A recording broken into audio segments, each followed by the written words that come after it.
Hello there and welcome to the first episode of a new podcast, Joe and Toby Talk. I am Toby and my co-host Joe joins me tonight to discuss the Virtual World Snooker Championship, which replaced the conventional championships this year due to the coronavirus pandemic.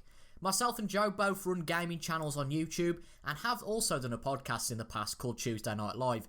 However, these podcasts tended to not be on a Tuesday, so the name did get a little bit old. So we are relaunching the podcast after 12 months out to do exactly what it says on the tin. Joe and Toby Talk. To make matters more confusing in today's podcast, we are joined by two special guests, Chinn and Tom Mayhew. Mike and Tom were players in the Virtual World Championship as well as my co-host Joe. And in tonight's bumper show, believe me, it is a bumper show at over 2 hours long, we will be discussing the ins and outs of the Virtual World Championship as well as a special interview with the winner of the tournament, Scott Edwards.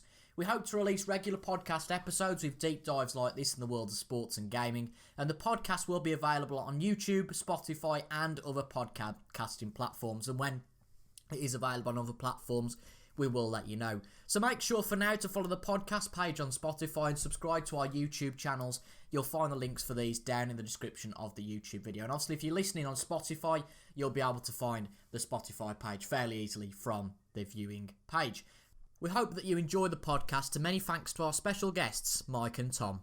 Okay, so we are delighted to be joined by the great Chinn, or otherwise known as Mike, and we also have Tommy Triangle as well, Tom himself, two brilliant YouTubers that are wonderful in the snooker scene. So first I'm going to introduce you to Chinny, so hello to you, or hello should I say, because yeah, that's I do say hello, you do hello say Joe. Hello, how's it going? How's it going? Yeah, I'm all right, mate. I'm all right. I'm good. You know, I'm a little sort of having a bit of a break from snooker, but yeah, I'm fine. I'm all good. Good. So do you want to tell us about your YouTube channel and maybe a bit of the history of snooker games for you, Chinny? Well, I have a YouTube channel about well, I kind of picture it as like snooker and video games in one place. So my plan is to kind of review every snooker game ever made on there. So that's Chinny. And my history with snooker video games really is just I've played snooker a lot as a kid, and I was in a real life team for many years, and obviously video games was a thing. So now and again I would kind of have one, and Jimmy White's snooker was probably the first one I ever played on the Amiga, and then the Jimmy White's Cue Ball 2 on the PC was the big one for me, where you could walk around and the snooker room was on the right, the pool table was on the left, and I loved it. And yeah, and I had a bit of a... I'd never really had a PlayStation, but I stole my brother's PlayStation and played like the 2000 snooker game here and there, and then the 2007 one on the 360 I played, but yeah, there hasn't been a massive... we haven't got a plethora of snooker games to choose from, but that's my snooker history in video games. I'm very interested to hear about Jimmy White's Cue Ball 2, because I actually played that on the retro show at some point on my channel, on the PS1 version. So yeah, the PS1 version, yeah. What was your highest break, Joe? Was it about 8? Yeah, probably about 8. It was, honestly, it was very difficult, but there's a cheat on Jimmy White's Cue Ball 2. Did you know about this cheat, Joe? No, I didn't play it much, funnily enough, Chinny. No, there's a cheat where there's a mouse hole in the snooker room behind a chair, and if you look at this mouse hole, it does nothing. You just look at it, and then you can you can basically see all the lines all over the place, so you can pot every ball. And I just used to spend my youth doing that for some reason, knocking in 147s, thinking I was great. And that's how you're so good at snooker, isn't it? That's why I'm so good at snooker, is because I cheated. But there was a follow-up to Cue Ball 2, which is Jimmy White's Cue Ball World Tour, which I've never played, and I've always wanted to give it a go. And it features a Jimmy White sitting on the same chair every clip, which he obviously recorded immediately after every one. And it was like, now you're in Africa. Well done for getting there. And you're like, oh, okay. And I clearly on a lot of cocaine, Jimmy White. And, you know, I want to explore that and play that for the channel. So what system is that on? I don't know. I think that's on the PC as well. I think it was about a year or so after the and it was just like it's Archie McLean, isn't it? The guy who made the games, and I think he was good mates with Jimmy White. There's a few behind the scenes videos of him, and these are the kind of things I wanted to explore. It's like kind of this weird era of like British indie game development with a very niche British sport, you know. And yeah, I think they were kind of mates, and he was very good at. He made the Amiga game, and he made this cue ball one, and he obviously cashed in and went, I need to make another one of these. How could I do it? Oh, the snooker table's in Australia now. Bam, we got a game. You know. So that's my channel and history of snooker. It's good stuff. Yeah, I really look forward to seeing that video if it ever sees never the light gonna of happen, day. Joe. So don't worry about it. But so that's the YouTube side. So now moving on to 2020 and the Virtual World Championship. So how did you get involved in that? Well, I like probably yourself, Joe. I got a message late in the night from a lady. All right, okay, we'll leave that one there. And she said, "Hey, do you want to join the tournament?" And I was like, "Damn it, that's not the message I was hoping for." But yes, anyway, I will do that. And I thought it was going to be some sort of semi-serious tournament. I didn't know that I'd entered into the official World Champion Virtual Betfred tournament. And yeah, you know, I met Holly from Ripstone Games at EGX Resd when we could actually physically be next to other people, and it was just kind of like an off. It was an afterthought, really. I was like, oh, I'll interview her. I've been to EGX for about 10 years now with my friends, and I always do a little video on my other channel of EGX and different things, and like nobody cares about snooker in that kind of world. Like we all like video games, but a few of those people in that, like, so I do a podcast every week about video games, and a few of those people have trickled through to my snooker YouTube channel, but generally no one cares. And I was like, oh, but I love snooker, so I interviewed Ollie, and she was like, oh, get involved with this tournament. And then I heard that you, Joe, were in it, and Tommy was in it, and I was like, oh, this is cool. And then I started to realise that all these fantastic players was in it, and then I'm in trouble. And but no, it's been great fun. I've really enjoyed it, and people have got behind what we've been doing with it, Joe, and the commentary that we've been covering, and it's good, but it's also quite exhausting. It was quite a lot of work to put them all together. So I'm kind of I'm glad that it's done, but I'm also kind of glad that it's over in some way as well. But it was really good. It was a lot of fun doing it. But I lost on the first round. Well, we'll talk about that in a minute, but thank you, Chinny, for that. So, Toby, do you want to take over here? Yeah, we'll talk to Tom now. Well, I hope we're not going to get any wacky analogies about any messages in the night here, or indeed anything about Jimmy White's cue ball, but who knows. But so, Tom, let's talk through your YouTube first off. You've recently added to your Twitter bio that you're a virtual snooker player. I mean, what a title to be. Yeah, well, I guess when I started getting like invites from people to be interviewed on the radio, I kind of felt, this kind of makes this my life now. This is kind of my real life job. Talk a bit about that. How did that all come about?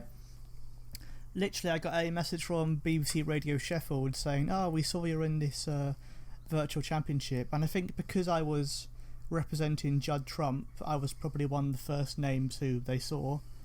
So they were like, oh, do you want to come and be interviewed on the radio about being a virtual snooker player? Which is a crazy thing, because I don't think anyone else has ever done that before. That's you know, I don't know anyone else. Oh, I think Welsh Boone is probably the only other person who has done it, let's be honest. So yeah, that was fun. But yes, my channel, I play Snooker 19. That's the main thing I kind of play. I want to do more games, but I can't stop playing snooker. It's just too much fun. Yeah, don't we all? I mean, myself and Joe have both done over 100 videos on the career mode, so it's fair to say we're kind of addicted, and Chinny and Tom, you are clearly as well. But on the snooker side, what's your history with snooker? How did you get into snooker, and obviously the tournament as well? I first liked snooker as a kid. My brother used to like it a lot. We had like a mini pool table in our house. It wasn't full size. It was kind of a I guess kiddie size, but we had that growing up. We used to play pool when we used to have queues, and we used to play that in the living room. The first video game I played was probably Virtual Pool on the PlayStation 1, which was in about 1999, I think I played it, which might be before you were born, Toby. Is that before you were born? No comment.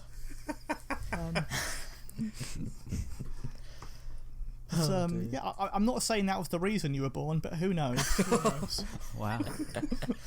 I've never found that in the old collection, so I mean, I don't really know how to respond to that. But Virtual Pool does strange things to a man. That's all I'll say. Anyway, right after Virtual Pool was it the official World Snooker Games after that with Virgo and Dennis and. Yeah, I think the first one I actually got was probably the first one on PS2, which I think was 2002, or was it 2001? No, I think it was 2002. Yeah. And had that one, and then the next one I got was probably 2005, which was my favourite one. Mainly, I guess, because it had Paul Hunter on the front, and he's my favourite player ever, and he's kind of a legend. And that's, I mean, people do say that's the best game. Arguably the best snooker game, 2005, so that was probably a good one to choose. I think Joe would probably back me up on that. Yeah, Joe definitely agrees with that. Yeah, no, it's a fantastic game. Yeah. Did you win the Worlds on that in the end, Joe? With on the YouTube career? Not in the YouTube career, no, but I did win it. He didn't. He failed miserably. Yeah, I got absolutely thumped off Mark Williams in that match, I think. So. How times have changed, Snooker 19. It's still Mark Williams that I'm playing, and some things never change. But. That's quite the mad thing. Quite incredible, that really. Well, yeah, that's the mad thing. I remember there was a slight controversy about Mark not being on the front cover of Snooker 19. That's right. And I was like, mate, you were on the front cover in 2001. That was your chance to shine. Yeah, he was. I think he must have been the defending champion when that first game was released. He won in 2000, yeah. That's crazy, isn't it? No other sportsman has that sort of span of time being in video games, I don't think. Well, maybe Rainey Lamb will be the Virtual World Snooker holder in 2040. Who knows? And he might be on the front of a game in 20. I mean, I can't see it, but who knows? When real snooker players are extinct. Because nobody can get onto the practice table. Yeah, I mean, you think you don't want to touch a dirty, felt in this day and age, do you? It'd be like Rainy Lambs, this is Snooker 2028 or something. Yeah, he's defected from the Ripstone franchise and moved to the Vufu Studios version. Which snooker game has like 3 Ronnies on it? WC 11. Okay. Is that 11? Because there's 1 year where they just went, I almost wore there. Forget it. Let's put 3 Ronnies on it. Like there's no other snooker player, and I was like, if I was another snooker player, if I was like number 2 in the world at that point, I'd be like, what the hell, But maybe they were a big fan of the 2 Ronnies, and thought 3 Ronnies. I thought, we know how to make this better. We'll just add another one. Yeah. The 3 Ronnies. Yeah, the 3 Ronnies. Yeah. To be honest, I've never played 11, but it's a bit of a downgrade. I've heard on 09, isn't it? Just a bit. Yeah, me and Tom were actually talking about this the other day on my stream, and it's just a weird game. I just don't know what they were thinking releasing that, but I think it was rushed. I think it was they ran out of time, and it was before patches were the done thing, really. Patches have become a much bigger thing in the PS4, Xbox One era. In PS3 there were patches, but not to the same extent, so we just had this half-baked snooker game with 3 Ronnies, and you had 2 more Ronnies than usual, but you also had 2 less commentators, because you had Virgo just on his own, really lonely. Yeah, and only the really weirdly recorded ones that sounded like he'd done on Discord one day, probably. But, is this the point when you tell people that the podcast is recorded on Discord, Joe? Well, yeah. I'll let people decide whether we sound like John Virgo in 2011, and whether they can make that deduction. But, I mean, that would be quite interesting, wouldn't it? But I think the first factor we talk about, because we are here to talk, surprisingly, I don't know if anybody's figured it out from the first 20 odd minutes, but we are here to talk about the Virtual World Championship, which has happened, of course, because of the coronavirus pandemic. But there are a lot of things that have... You're not meant to mention that on YouTube, Toby. Oh, sod it. Do we know if it was it definitely not planned before the pandemic? Do we know it definitely was a last minute thing? I would. All right, okay. So, let's rephrase. It was a substitute for the Real World Championship, which could not happen because of the pandemic. Or was there another reason why? No, okay. And anyway, we had this lovely championship, and these three lovely people were in it. Unfortunately, I wasn't because I owned the wrong console. We won't go into that though. So today we are going to talk about that finally, and I feel like the first fact we're going to talk about here, because we've gone into it with brilliant fashion, we've been led into it talking about John Virgo, who else? So we're going to go from talking about John Virgo to talking about David Hendon. Oh yeah, marvellous. I must admit, when I first... I did notice that, but I didn't want to bring you up on it. They call him Barry. I don't know why. I think that was high. No, there's a great moment. I think in the I think it was one of the semi-finals where you call him Barry, and then Joe's just silent for 40 seconds. Kind of like, yeah. And I can tell he's going, "Do I pull him up on?" No, I'm just gonna leave it. Leave it. It's probably Barry Hearn commentating. You're right, mate. Yeah. I know. That's what I meant, David. But I said Barry. I don't know what it is. Well, but not as bad as all these people in the comments that said it's nice that Steve Davis is commentates on this match. That's true. Where have they got Steve Davis from? Yeah.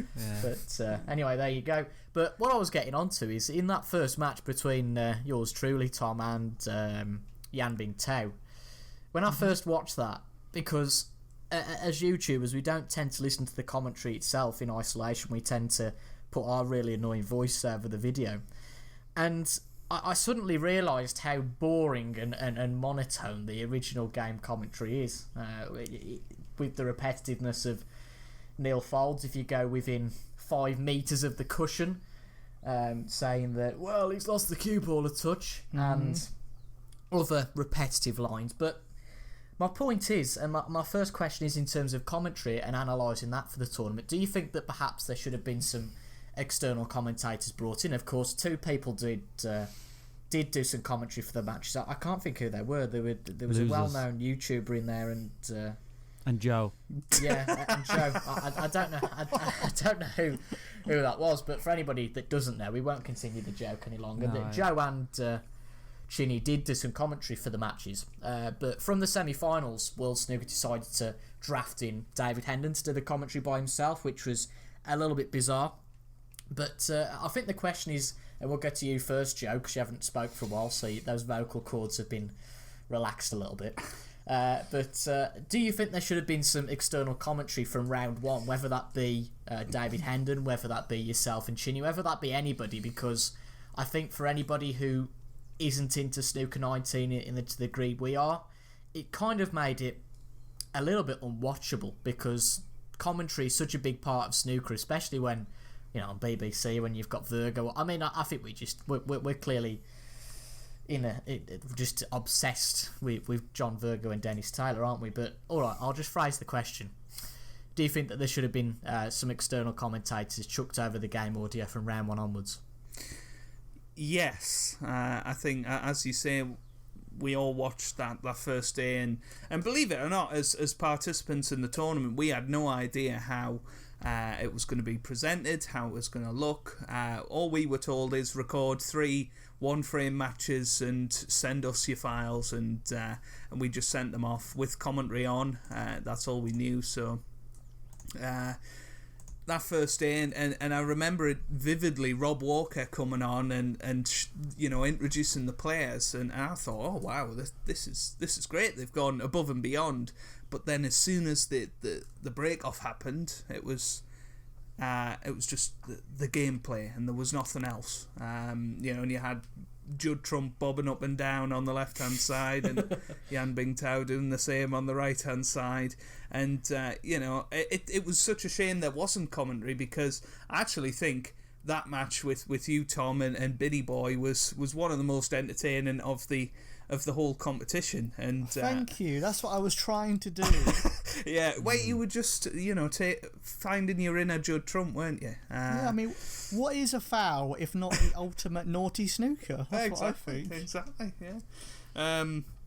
But I think I messaged Ripstone that day and said, look, I think this needs commentary. Me and Chinny are doing commentary for all of the matches anyway. We'd be happy. I remember you sending me a much more explicit message than that, to be quite honest.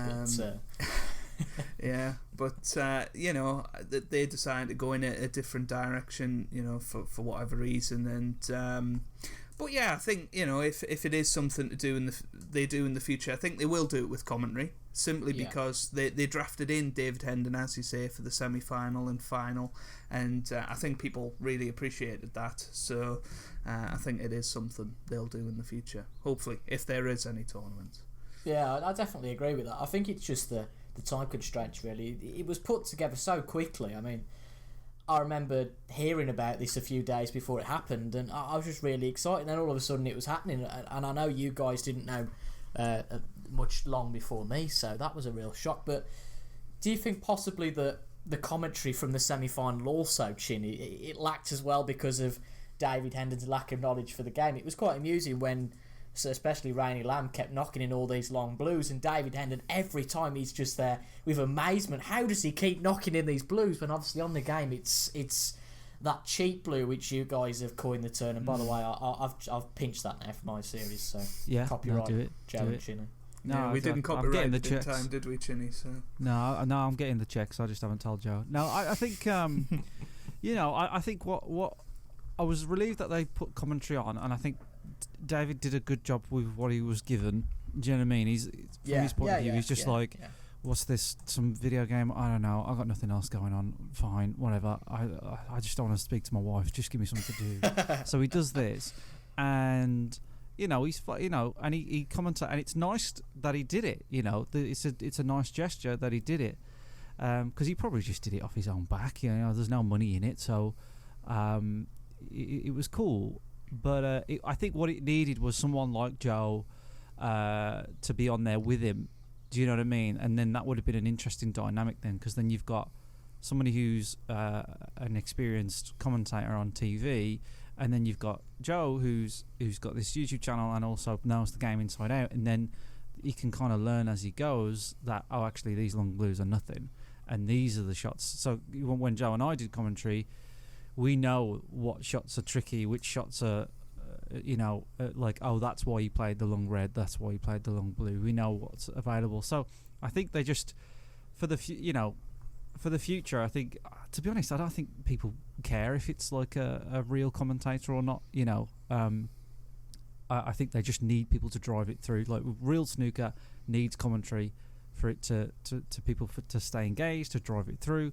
And I think virtual snooker needs it even more, because it's not real. So people have this element of like, it's not real, so why am I engaged? But you need commentary to drive people through it.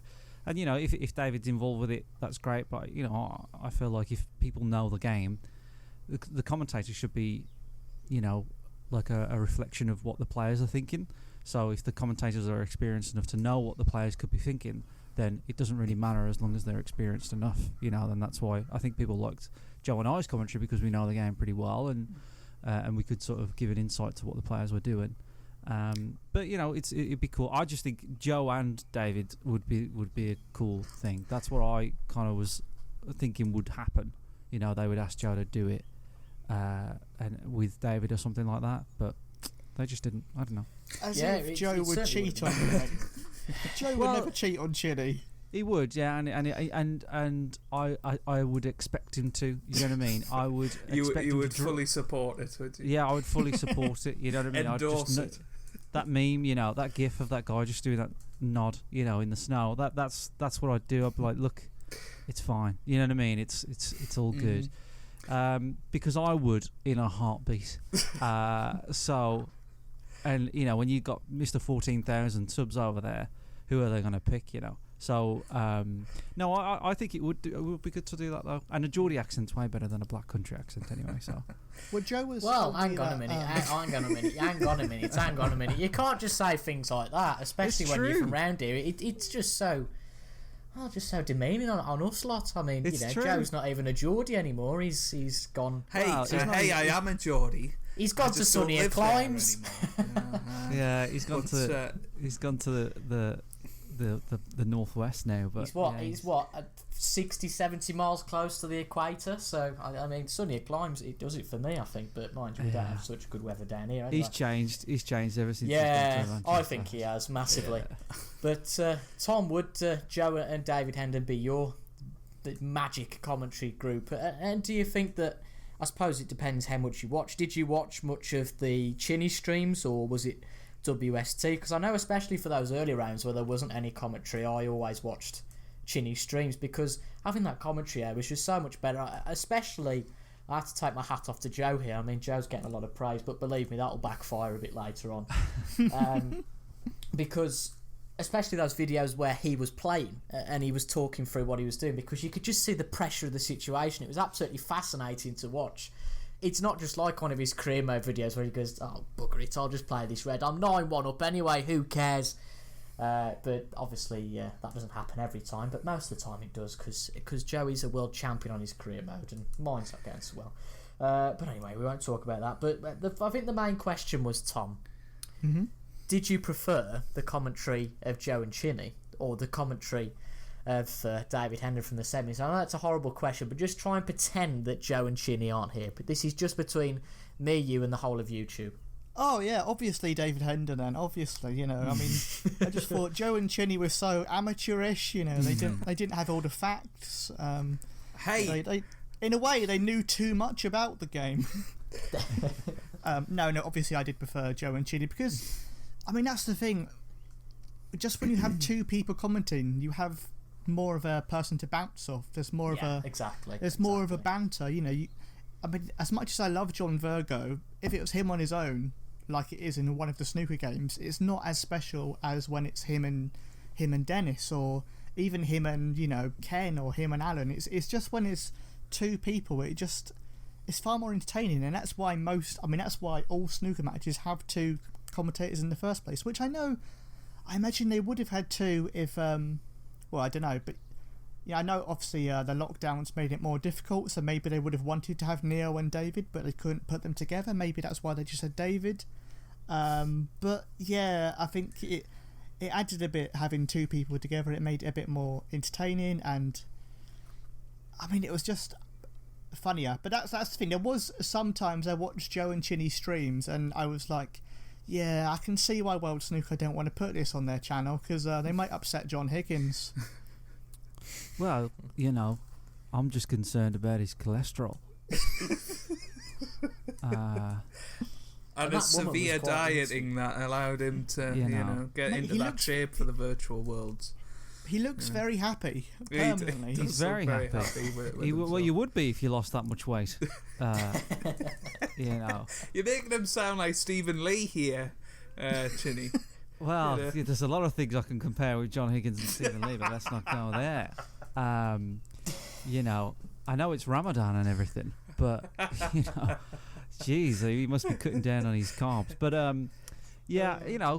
that's nice of you to say, Tommy, that you liked mine and Joe's. But I just think it was just my concern when they were doing the tournament, when they said make sure you record your clips and include the referee, the audio, and the commentary, in-game commentary. That was the first alarm for me. That was the first I don't know if they're gonna actually commentate on it. And that was the first sort of trigger for me to go, oh well, why don't I do it? And then I was like, well, it'd be rubbish to do it on my own. Why don't I ask Joe? And amazingly, Joe said yes. I still don't know why. And because it's better to have two people. So I was like, okay, that's way better. But I think it's a weird one because they've got two commentators in the game. So I don't know why they didn't, ask around a little bit. And it must be to do with, there's something to do with licenses and things like I that? think Because so, definitely, Eurosport and BBC. And Yeah, I agree with you, Chinny. I think it's down to if they went for, say, Virgo and Dennis Taylor, then what does that say about their in-game commentary? Do you know what I mean? So, yes, yeah. It's a bit of a tricky. There's a politics like people thing that comes in, isn't there? You know what I mean? Because David's in the game. What's the other chap that's in it? Neil. Neil And, Fox, former world number 3.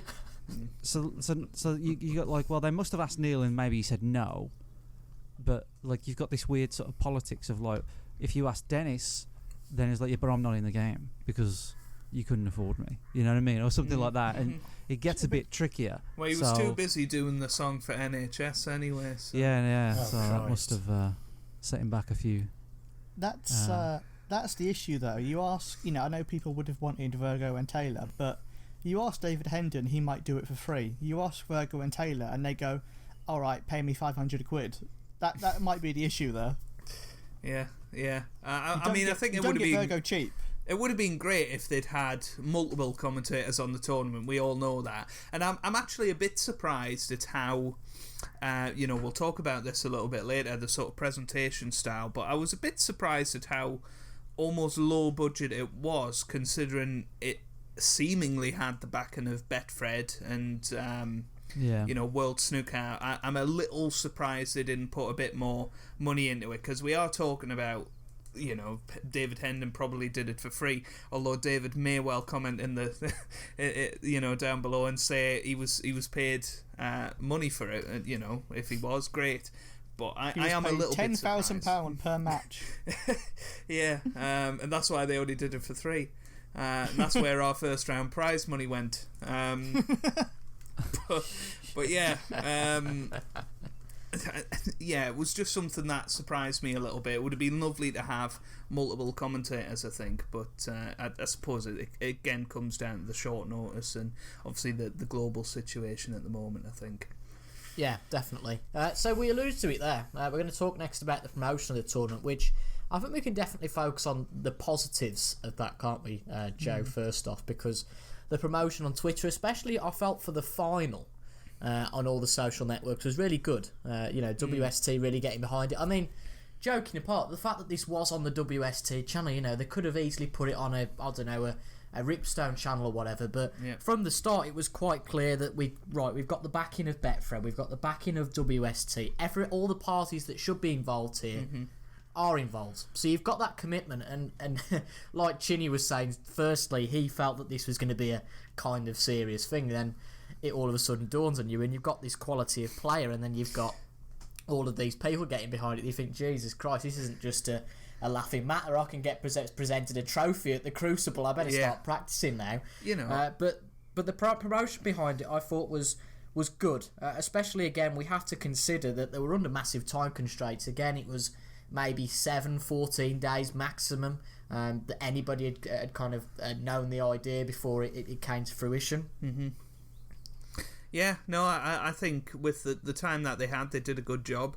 Once I seen what they did for the final, though, I did almost wish that they'd done that maybe for the semis as well, and certainly, when they introduced the players, they just sort of snuck an article on the website, and no, it's pronounced snooker, mate. Snooker, yeah. Oh, you've thrown me off now. So that they put an article on their website and didn't really make a big deal of these 16 players. I thought the way they were going to do it was because we all sent a profile in, and you will have seen that on World Snooker if you read that or found it buried away there. But I thought they might have done player by player and just try and raise the hype a little bit. I think too often in the tournament people thought it was real, or didn't exactly know what was going on, didn't know why it was best of 3 or whatever. So they did all right, I think, throughout the tournament. I think they did brilliantly for the final, but other areas of the tournament, particularly the build up to the tournament, I think it was lacking a little bit, and that's maybe what impacted certainly on the early reception of the Virtual World Championship for me.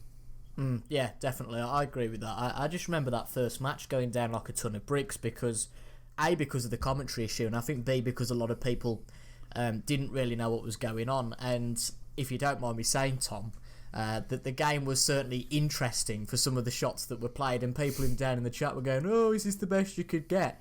Yeah. And that first match, I don't think helped in promoting the tournament. So they could have done a brilliant job, and then it's like any product you have. You can promote so well, and then you present people with it, and it's like, oh, what on earth is this? And that I think was one of the main problems with that first match. It was so great with having Rob Walker at the start, and we were all thinking this is great. And as we talked about earlier, then it's just, well, it's Judd Trump to break, and not even that though. Not even that. They just sort of they would comment on a shot 5 seconds after it passed, or in the case of going into the pack, they go, "That's a nice split," or "Not the best split," But what what you were saying about the first match of the tournament, I think because they hadn't made it clear that it was best of 3, and sort of the difficulty of that was on show, and I think it was almost the length of the match and the fact that players weren't just getting down and knocking in centuries straight away. People were confused about it, and I think that all came from they weren't clear enough about what was going on, in my opinion, anyway. Yeah, definitely. I mean, that first match, they just jumped into it, didn't they? There was no kind of... Right, there was a bit of a welcome to the tournament from Rob Walker, and then, right, it's Judd Trump against Bing Tao, and then bang, we're straight into it. And it's like, oh, right. But you're in the entertainment business, Tom, so you know probably better than any of us. But what did you think about the promotion? Did you think it was good? Because I definitely think there was some good elements to it, but clearly a lot to improve, especially with the whole... We've said this time and time again, but with the backing of Betfred, the backing of WST, we thought it'd be something a lot better and maybe not so low budget. But what did you think of it? Well, yeah, I mean, I think it's always important to remember it is the first time they've done it. So, 100%. I think it's always important just to state that and remember it. But yeah, the big issue with that, with jumping straight into it, is I don't think there was a single bit that said this is on Master Plus, this is on the hardest difficulty, this is on, a really tough... There was nothing that said that. So people had no idea whatsoever. Like, people had no idea if it was on easy difficulty, if it was on medium. People were just like, okay, I'm expecting this to be just like the Real World Snooker Championship, which it's never going to be. Even if you get, the best players in the world, it's never going to be like real snooker. And I think that's why, part of the promotion, it should have linked to the commentary. You should have had a commentator like Joe, like Chinn, someone who can explain, oh, this is on the hardest difficulty, and this is why they missed that shot, and this is why that happened, and oh, this is a hard shot in the game, and that sort of thing. Because otherwise, people watch it, like, for us who know the game, we watch it very differently to people who maybe it might be their first time they've ever watched Snooker 19. Like they might not have played it, they might not have seen any gameplay, and the first time watching it is that match, and the first shot they're seeing is Binny missing the pack. And the frame is ending by me going in off, and so they might be like, what on earth is going on? But I think equally, to build on what you're saying there, Tom, is they didn't announce what was at stake either. They didn't say that we were going to be, the winner was going to be presented with a trophy at the Crucible. And I think a lot of the participants were in the chat and just saying, yeah, there'll be huge nerves on these guys because there is a lot at stake here for us. And I think that's something we'll probably talk about later, the nerves and everything. But I mean, even if there wasn't a prize at stake, the reality is that even your most viewed Snooker 19 video has got maybe like, I don't know, I think the first one's got like 40,000 views, maybe about that. Whereas it depends which one you're looking at, but yeah. Well, most of the numbers we're talking, the numbers most of us get at the moment are, in the thousands. Joe's at the upper end with 2,000 a video, whereas these were getting, I think the first match got something like 100,000 views across Facebook and YouTube in 24 hours, which is an insane amount of, pressure to to perform, which you do feel if you're playing. Like, I played those matches in the tournament different to any matches I've ever played, because you're thinking, whoa, what will the audience think? What will they, what will they say? And that does get to you. It shouldn't do, but the audience does affect you, because they're going to be commenting, and you want to put on a show. So maybe at some point you go too attacking and mess up, and then they go, oh, why'd you do that shot? And then you go, well, it's because you would have moaned at me if I didn't do that shot. I totally agree with you there. And you were talking about the worldwide audience or whatever, and obviously before the event happened, we didn't know how many people would watch, and snooker's a worldwide sport. It could have quite conceivably been millions of people that were watching. Like, it didn't turn out that way, but it could have been. And certainly I was playing it, I thought, oh God, has a million people just seen that shot or whatever, and as time goes on, the video might grow to be that. But I totally agree with what you said. Do you think that possibly snooker, I'm going to ask Chinny, I'm going to get Chinny involved here, do you think that perhaps one of the issues was that it wasn't actually on terrestrial TV? I know that I'm sounding like a bit of an old fogey here, but especially being a YouTuber, but the match was only available on YouTube and Facebook, and it was surprising to me, to be honest, that there was nearly double the views on Facebook. Certainly live, I was tracking each of them, and let's say roughly the average on YouTube was 500 watching at a time, and on Facebook it was 1,000, which just boggles me completely. But do you think that if, let's say, Eurosport, it was on Eurosport 1 or Eurosport 2, particularly in this time of people not having much to watch or do you think it might have fared a lot better? Do you think that perhaps people might have, I don't know, say you just put the first match on there, that and all future matches will be on the YouTube channel or on the Facebook channel or whatever? Do you think that Chinny would have done a lot better perhaps if that initial push from somebody like Eurosport put it on their channel? Well, yeah, I think so. I mean, it's a bigger audience. More people would have watched it. I mean, you say, yeah, is a channel a bigger audience than YouTube? I know there's a big argument there, but I think if they would have put it on TV, it would have raised the credibility of it. You know what I mean? It's like, oh, look at this. This is on TV now.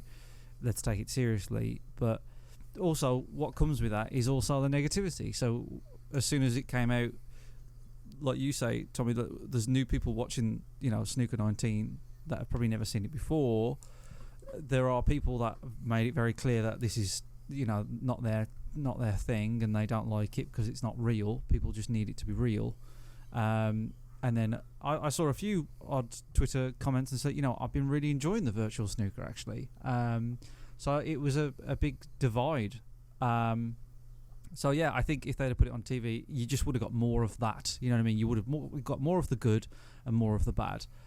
But it's just so tough. I just never thought it would be on TV. It's such a tall ask. TV's so expensive, and basically what drives TV is are people going to watch the program that you're going to put on, because the channel wants to know how many people are going to view it so they can sell adverts or whatever. And on the BBC it's a bit different, but it's a very expensive game. When things get to broadcast, the licensing agreements are different.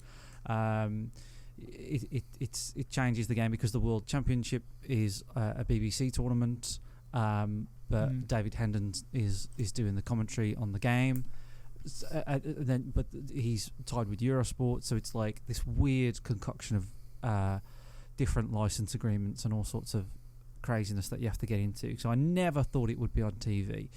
I think it was just it was a bit of an experiment. So it's not like I'm giving them a hard time, but I forgive them because it was the first time. Mm-hmm. I forgive them because it was probably last minute. I think it was like probably about 2-3 weeks in advance this was planned. Well, we played our games about 2 weeks before it went out, but before that, like, it was about a week or two, and then that was it.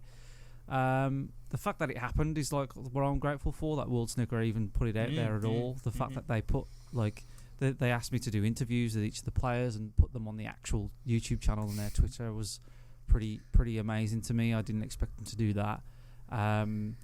So I think that it happened at all. I'm grateful that it happened. Mm-hmm. But I feel like at the start they could have got into it. I feel like they went in the whole thing with one foot You know what I mean? 1 foot in the bath kind of thing. They just went, well, we'll see how it goes.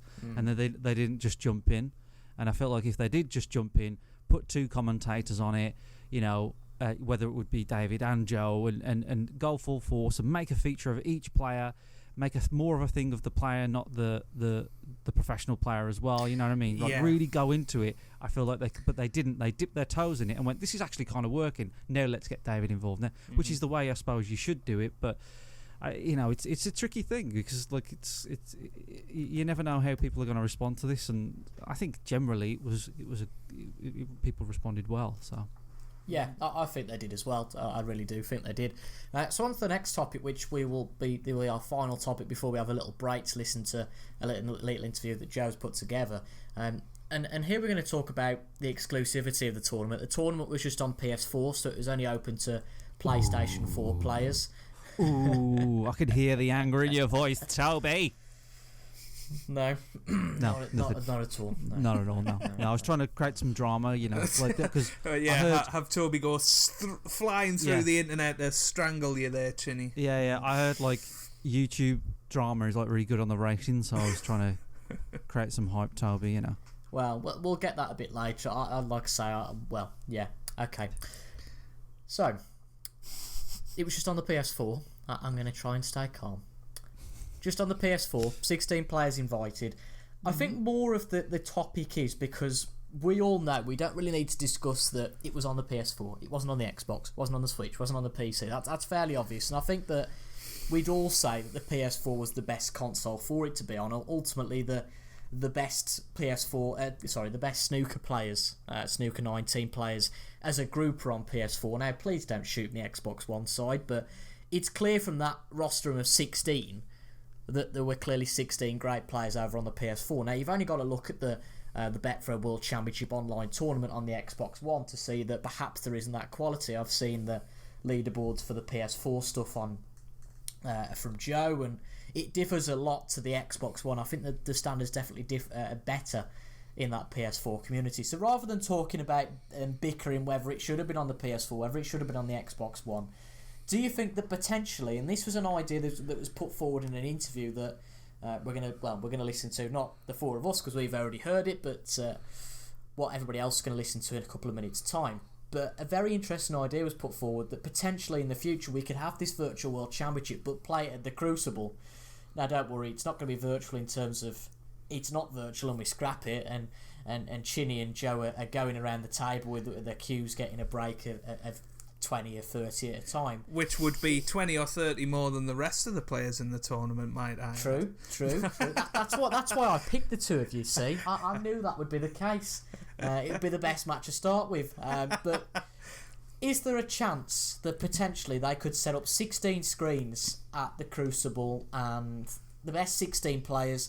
You know, you qualify through a system a little bit like with the Formula One esports. You qualify and you get invited to the studio. All the rigs are set up there for you to go and play. Do you think that would be a better idea, or because obviously the exclusivity of the PS4 console mean that people dip out, and obviously this time next year, fingers crossed, hopefully this pandemic the effects have very much gone and lockdown is over, etc. So obviously people aren't going to have the time to sit it. I know that it was a struggle, particularly for you, Joe. It's a balancing act really with YouTube and all the other things going on in your life, particularly with this Virtual World Championship going on. But just to stop me rambling, basically, do you think it would be a good idea next year to potentially get 16 people all in the same place? What do you think, Tom? Well, my first question is, if it is on Switch and PC and Xbox and PS4, does that mean Chinny gets to enter 4 times? Yes. It's a good shout, to be honest. That's not a bad idea, actually. Just for the money I've put into it alone. Get 4 copies of the game and 4 consoles and the controllers to go with it. Yeah. It's a lot of money. But I'd like to believe they could do that thing with all those screens, but I don't see it happening. I don't think we can compare it to Formula 1, but snooker is not as big as Formula 1, either as a sport or as a video game. That's why we had basically, well, 8 years without a snooker video game, basically 10 years without a updated, '09 was basically the last time we had a snooker game that was a proper step up, I think. So we had basically 10 years without a proper snooker game, whereas F1's been every year, and I think that shows the gap between the two sports. Kimi Räikkönen gets paid £10 million a year, whatever he does, whereas the very best snooker players in the world are lucky to get $500,000 unless you're Judd Trump or Neil Robertson. So very good point. Or Ronnie O'Sullivan. So I think it's maybe not big enough for them to do that. I would also wonder if they tried to do the 16 screen things, would that be a disadvantage? Would that stop people like Geometrico, like Maditude, who live in Belgium and France? Would that mean they would not be able to enter because they wouldn't be able to travel to the UK? So I'd like to think they could do it, maybe after a much bigger qualification process. But whether they do or not, I'm skeptical, because if they're not even going to release a Snooker 20, I don't know why they would suddenly put a lot of money into doing a much bigger tournament next year, if you know what I mean. So that's the end of the first part of the show. Now, Joe, my co-host, managed to get a big scoop of an interview with Scott Edwards, who represented Mark Selby in the tournament, the man who won the tournament. So this is 15 minutes between Joe and Scott Edwards, also known as Rainy Lamb. A very interesting interview before we continue with the second half of the show. So grab your popcorn, grab your drinks, etc., and listen in to what the champions got to say all about the tournament. So here we are, joined by the virtual world champion Rainy Lamb, or otherwise known as Scott. So hello Scott, how are you doing? Hi Joe, I'm good, thanks mate. Very good. How does it feel in your first few days being a virtual world snooker champion? It's unreal, mate. Still main feeling is relief to actually get the job done. But yeah, no, I've had some nice messages on Twitter, YouTube, Facebook, etc. So yeah, it's going well. Yeah, and you speak about those messages, and one very special one from Mark Selby just after the tournament. So how did that feel? Have you had any other contact with him, or was it just? Yeah, that was really nice. That was the second video he did for me, and yesterday did an interview for BBC Radio Leicester, and they got him on the call as well. So we had a bit of a chat. I think that's going out over the weekend sometime. That's fantastic. Was it surreal talking to him? It was, yeah. It's a really nice guy. Some really nice words he said again as well. So, yeah. Yeah, that's really cool. I've got to admit, I think overall the players have been really, really positive about the tournament, and I think that's something that we'll definitely talk about a lot throughout the podcast. But did you ever think that you were going to win it? Truthfully. Yes, if I'm honest, but also with that, because I think I was probably the favourite for the tournament at the start, before the draw was made, there was that extra burden on me as well of just trying to get the job done. So I was a little bit less confident once the draw was made, because I thought that half the draw was pretty stacked, but no, very happy. No, definitely. I think, looking at that half of the draw, to come through that, anyone deserves to win it, really, don't they? If with yourself in there, obviously Halborn, the only man to make a century in the tournament, so that says a lot about him. And certainly more the names that I recognised as sort of outside of the hardcore players community were in that side of the draw, so I was very happy to be on the other side. But well, there you go. So, linking to that then, what did you think of the standards of the players in the tournament, and particularly those that you were up against? I thought overall it was decent.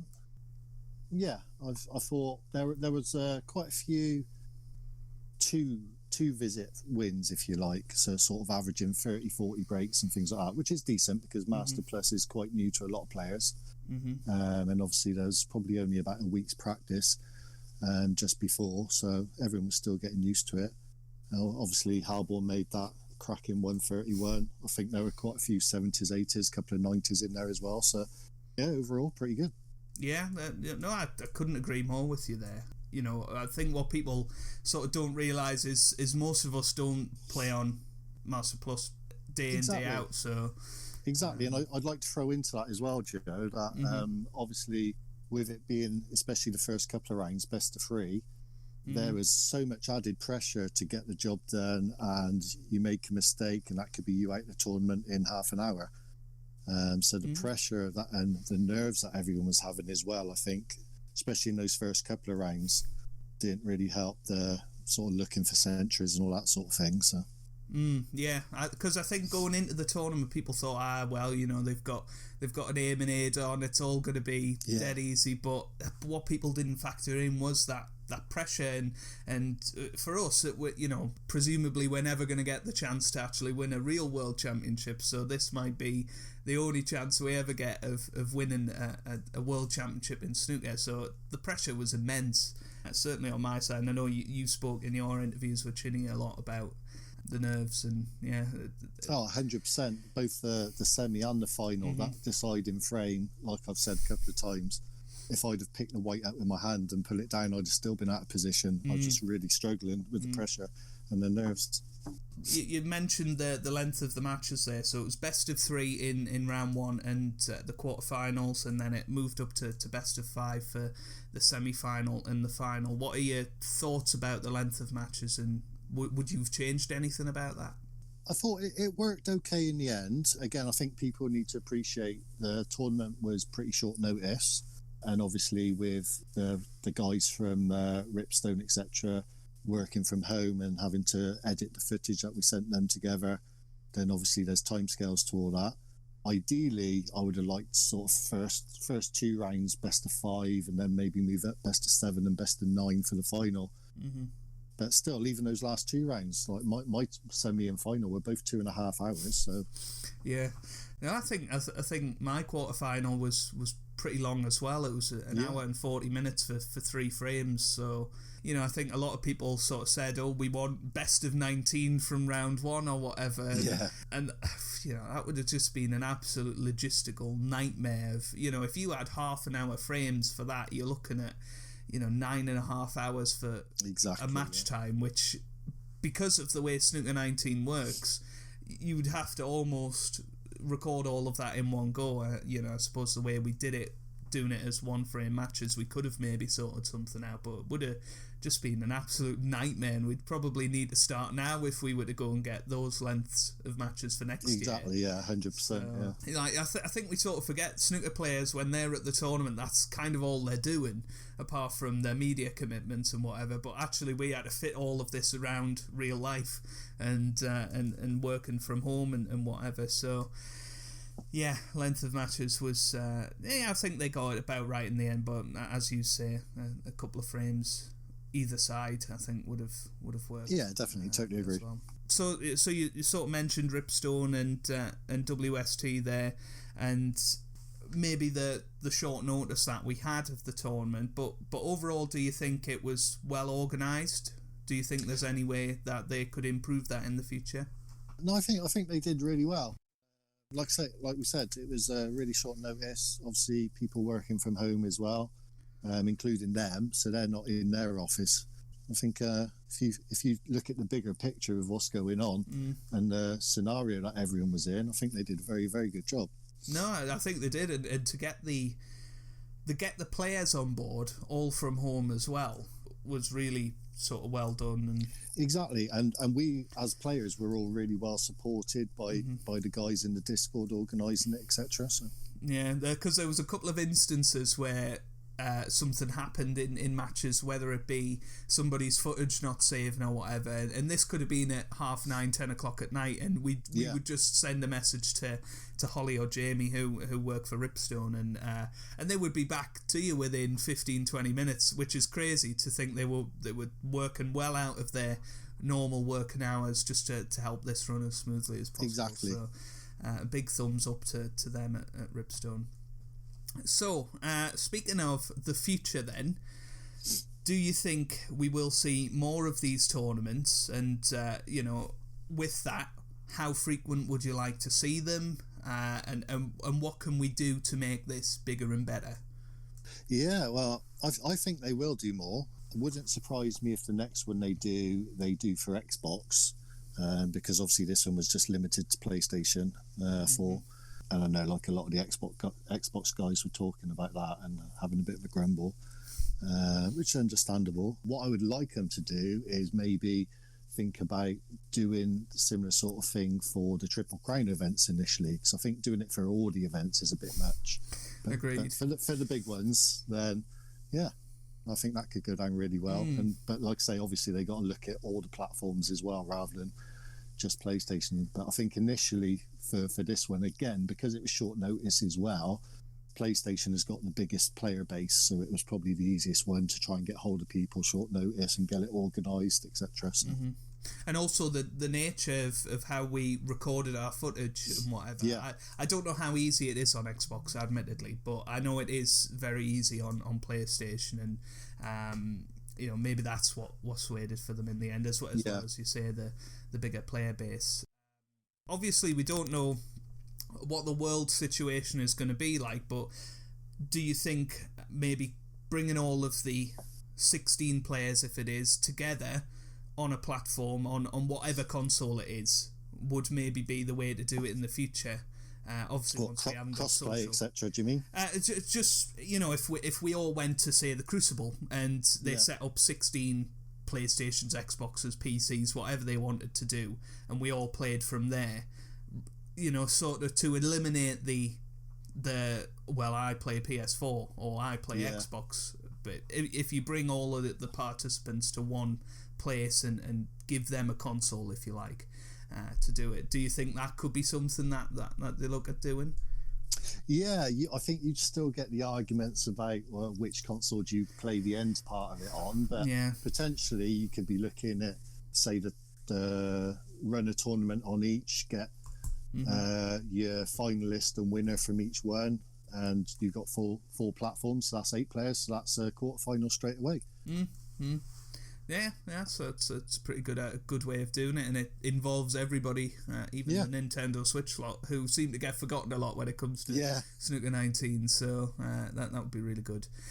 So sort of looking forward to the Crucible in real life, and obviously both you and Mattitude or Benny are going to get the pleasure to come along to the Crucible, and obviously you've got a very special moment being presented with a trophy. Now I don't know whether it's going to be a replica of the world trophy or just a little sort of memoir of what you've achieved, but how do you feel about that and receiving that in the Theatre Dreams? I cannot wait. Cannot wait. That came up in the conversation with Mark Selby, and he was saying that he thinks the tournament will go ahead, but behind closed doors, which would be a bit of a shame, because he was talking about the actual moment of receiving something there with an audience is just amazing. But even behind closed doors, the experience of like going to meet some of the players and watching a little bit and getting presented with it, it'd just be amazing. So I think we're all very jealous of that. So, I'm sure you'll enjoy it and maybe even rub it in our faces a little bit. But it'll be a fantastic event, even if it is behind closed doors, as you say. Exactly. Yeah. So what's next for Rainy Lamb then? Well, I'm having a little break at the moment. I've got to be honest, since the final, I've not really played the game at all. But I think I'm going to be looking at a bit of streaming. Try and increase my YouTube. Jumping into yours, into Chinn's, into Halborn's, etc. Because we've all got our channels that we're streaming. A lot of the other participants in the tournament have just started using it, whether it's YouTube or Twitch as well. So I think that's the next thing. Obviously, I don't know if I'm going to play the online tournaments as much as I did. I haven't decided yet. Like I said, I'm just having a bit of a break at the moment. So streaming something I was just starting to get into before this. So I think I might push on that a little bit now. Sounds good. And we'll all try and share your channel as much as we can to try and get you going on it, so to speak. And that'll be brilliant. So just to finish off then, what would you say, put me teacher hat on here, we're always told 2 positives and and an improvement to the pupils. So to WST and to Ripstone and Snooker 19 in general, for this tournament, what are your 2 positives and 1 improvement? The positives, I think it is bringing the interest in the Master Plus very high. So I know, like in another Discord that I'm in at the moment, some of the Xbox guys have just started their own little tournament in there, and they've never really played before.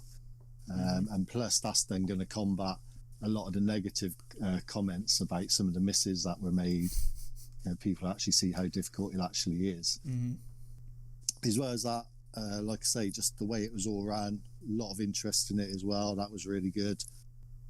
Plus, it gave everyone, even if some were critical, it gave everyone something to watch, didn't it, during a difficult time. So that was really good. Not really much they could have done differently under the circumstances, but I would probably say have some sort of qualifying for it. Because again, I think that was quite a common comment as well. But like I say, current circumstances, there's not really much more they could have done with the short notice, etc. But for another one, I'd like to see some sort of qualifying and maybe more participants in it. Well, thank you very much for your time. I know you must be very busy with all your media commitments and all of that. And but no, I'm glad you're having a break from the game. I think we all got very sort of involved in the Virtual World Championship, and we all got a bit, frazzled by the end of it. So I can't imagine what it was like actually playing all the way to the end. So no, thank you very much for joining me, and hopefully everybody enjoyed your little interview at home. Thank you very much, Joe. I'll catch you soon. Catch you soon. Right, so you've heard the Rainy Lamb interview, and he obviously had a few interesting things to say. I think one of the things that'll take a lot of people by surprise is the fact that he always thought he was going to win it. And I know, Chinny, you've spoke to Rainy Lamb. Did you always get that impression from him?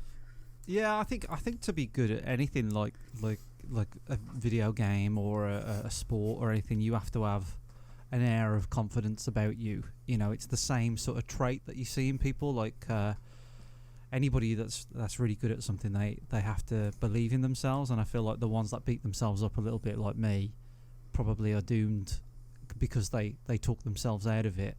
And he's a good player, so he obviously knows he's a good player, and he's got to go into every match thinking he's going to win, otherwise he doesn't win. And yeah, I think he rides the line very well of being confident but not too arrogant about it. So he's a good guy, Scott. Yeah, no, definitely got that impression from Scott, and I think beneath the surface, I think he is very happy that, humbled that he's in the position that he is. And I spoke to him about how it feels to be world champion, and I think in a way he's still pinching himself a little bit. And he mentioned he was looking forward to going to the Crucible and meeting up with Mark Selby. Another thing I did chat to him about was his contact with Mark Selby, and he's done a radio interview recently. I don't know whether it'll be out by the time this podcast comes out, but he had a good old chin wag with Mark Selby, and that must have just been completely surreal. So how would you have felt, Tom, if you got a nice chin wag with Judd Trump?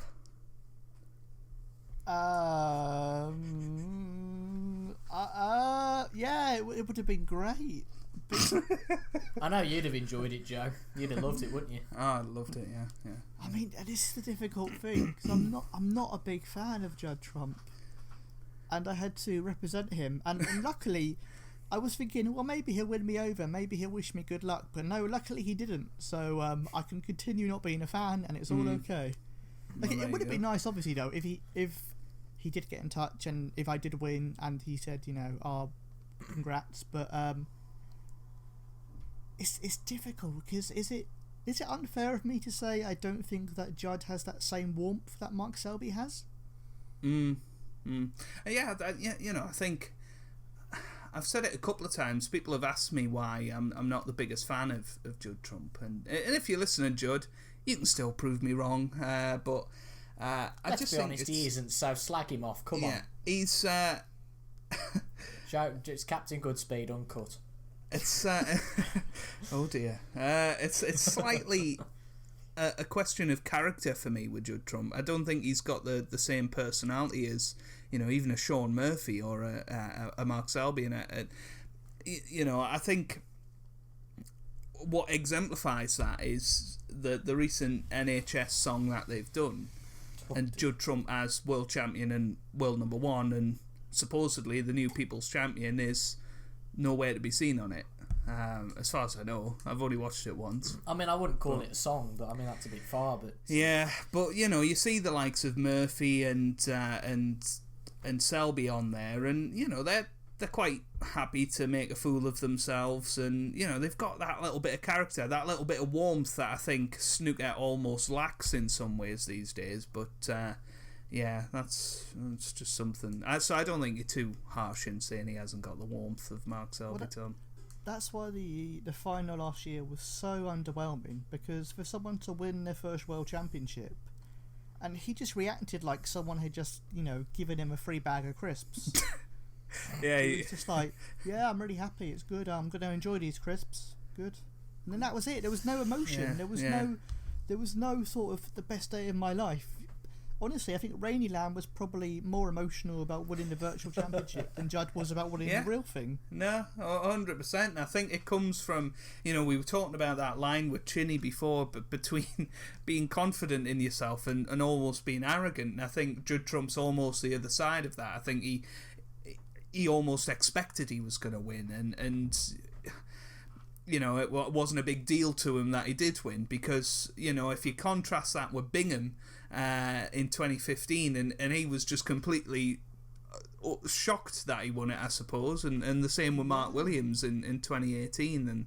And Bob Bingham was crying after the semi-final. Mark Williams got his nipples out. They cope with shock in very different ways. Yeah, well, exactly. Yeah, and you look at the emotion of a Dave Gilbert in the semi-final. I can't take that seriously. But anyway, cut that out, Toby. No, that's a nice moment. I liked it. Yeah. Totally forgot what I was saying now. You see the emotion of Gilbert in the semi-final, and I know you said you really felt for him after that defeat to John, and I don't think you'd have that same sort of feeling for Trump. No, I guess it's humility, and maybe it's just going, oh, that's someone who's a bit more similar to me or my family, whatever, but I just people I tend to have been brought up, knowing and living with, and just who I am myself. I think it's just nice when people are a bit more emotional and a bit more warm and a bit more open, whereas Judd's very, very closed and very you might just want to have gone some simplicity. I mean, Mark Williams the year before wasn't exactly simple, was he? He was a little bit out there, so just wanted to downplay the occasion a little bit, perhaps. But how can you downplay winning a world championship? Yeah. Well, if anybody can do it, Judd can do it. And he did do it. He bloody did do it. Compare it to Dennis Taylor in '85. Compare it to all the greats winning it. Yeah, and people often say Peter Ebdon is completely boring, but he had the Ebdon Raw, and he would do weird things, and he'd shout vegan power. Yeah, exactly. Yeah, and not believe in vaccines. That kind of stuff. Yeah. I mean, he was crazy, absolutely crazy. Yeah, but he that's the thing. Like, people, said Ebdon was a boring player, which I didn't think he was. And at the very least, he was a personality. A character, as we said. Exactly. Yeah, he did things that made you go, oh, that's a bit funny, that's a bit weird. Whereas Judd's just until Judd releases a number one single, I think. I think he's lacking a bit. I have to say, we've really gone on the offensive towards everybody tonight, haven't we?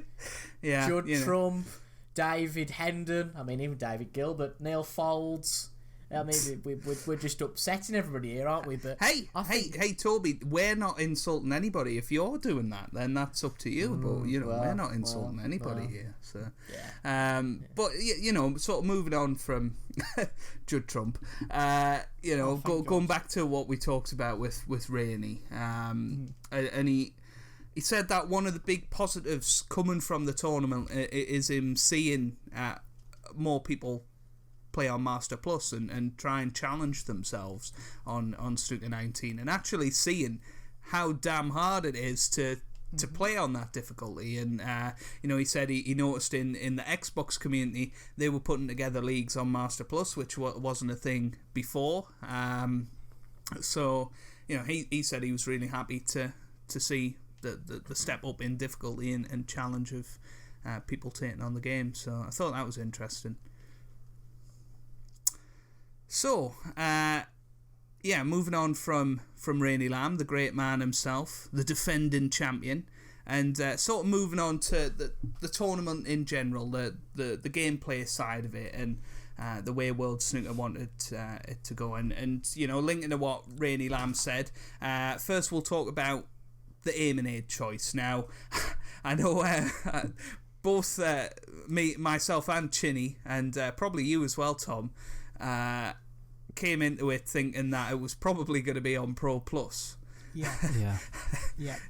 As the default tournament mode. And how did you feel, Chinny, when Holly told you it was I going to be think on it was Master you that Plus? told me. Oh, it was me. It was me. Yeah, there you it go. was you that said it was Master Plus. So after throwing up for 4 hours, I kind of got over it. When the vomiting stopped and it was just dry heaves, so I was all right. And I was like you, Joe. I was like, I've never played Master Plus ever, so I immediately started playing Master Plus, and I did a couple of live streams on Master Plus.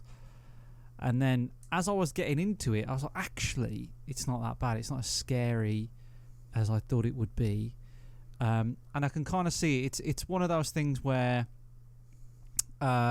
it levels the playing field for the players of the tournament, but Pro Plus is the kind of where you would get maybe more entertaining frames and matches if there were longer matches. If best of threes are just too short, but if there was best of sevens first round and all this sort of stuff, then Pro Plus would be fairer, because you would get the centuries and you'd get a 147 here and there, and you would get the kind of shots that people expect you to get. Whereas with Master Plus, like, people are missing the break, but they don't understand why, and it was just a little bit daunting. So I don't know. I think they made the right choice for the players, but for the audience, they just don't get it, and it's hard to explain why everybody's missing the break. I think almost everybody missed the break, apart from like maybe 2 or 3 people in the whole tournament, and it's like, well, why are these the best players in this tournament? And it's like, well, the break's just a really, really hard shot that you're not always going to get. And so I feel like they made the right choice. It's just a bit of a learning curve. Yeah, it's a tough one, really. I sort of agree exactly with what you said. It was the right difficulty for the players, because we've all played Snooker 19 for over a year, and most of us had scored a break over 140 before the tournament. I think there was only one player, which wasn't you, Tommy. And I know people were having to go at your high break, but there was a high break of 138 in the tournament. So there we go, in your face.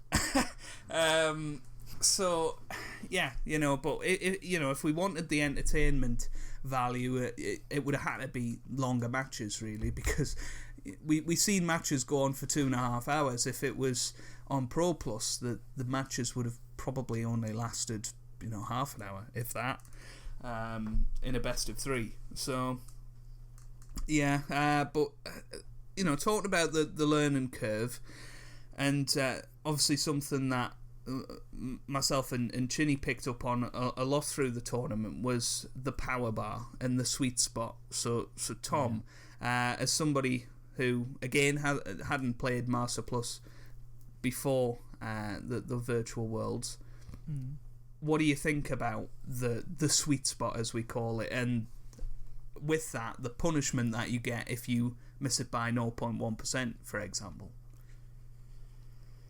I think it's unrealistic, really, that you can miss it by such a small percentage and it can make you completely miss your shot. Because the fact it can make people miss the break-off, when in real life, I've never missed a break-off playing snooker, playing pool. No one actually misses it. You don't miss it. You might hit it too hard, you might hit it too thick, you might hit it too soft, but you don't miss the break-off. So the fact this element of the game makes it that so many players, really good players, can miss the break-off, I think that's possibly a sign it needs tweaking, and maybe it's a bit too harsh on the players, because it just looks a bit ridiculous when, when they go, oh, it's the top 16 in the world, and then, as you say, probably at least 14 of us missed a break-off or completely missed a ball or did something ridiculous because of the power bar. Which you couldn't always see the power bar either on the WST ones because of the weird borders. The bobbing up and down of Judd Trump, as we call it. Yeah, so people couldn't even see the power bar, so they were just like, wow, you've completely missed a break-off. And it's like, no, I haven't missed a break-off, I've missed the reaction speed, that's all it is. Exactly, and you know, you've hit the nail on the head there. As the tournament went on, and you know, obviously everybody got more and more used to the difficulty, it sort of dawned on me that it was no longer a tournament of the skill of lining up a snooker shot and getting the right amount of power so that you get onto the next ball and the right amount of spin or whatever.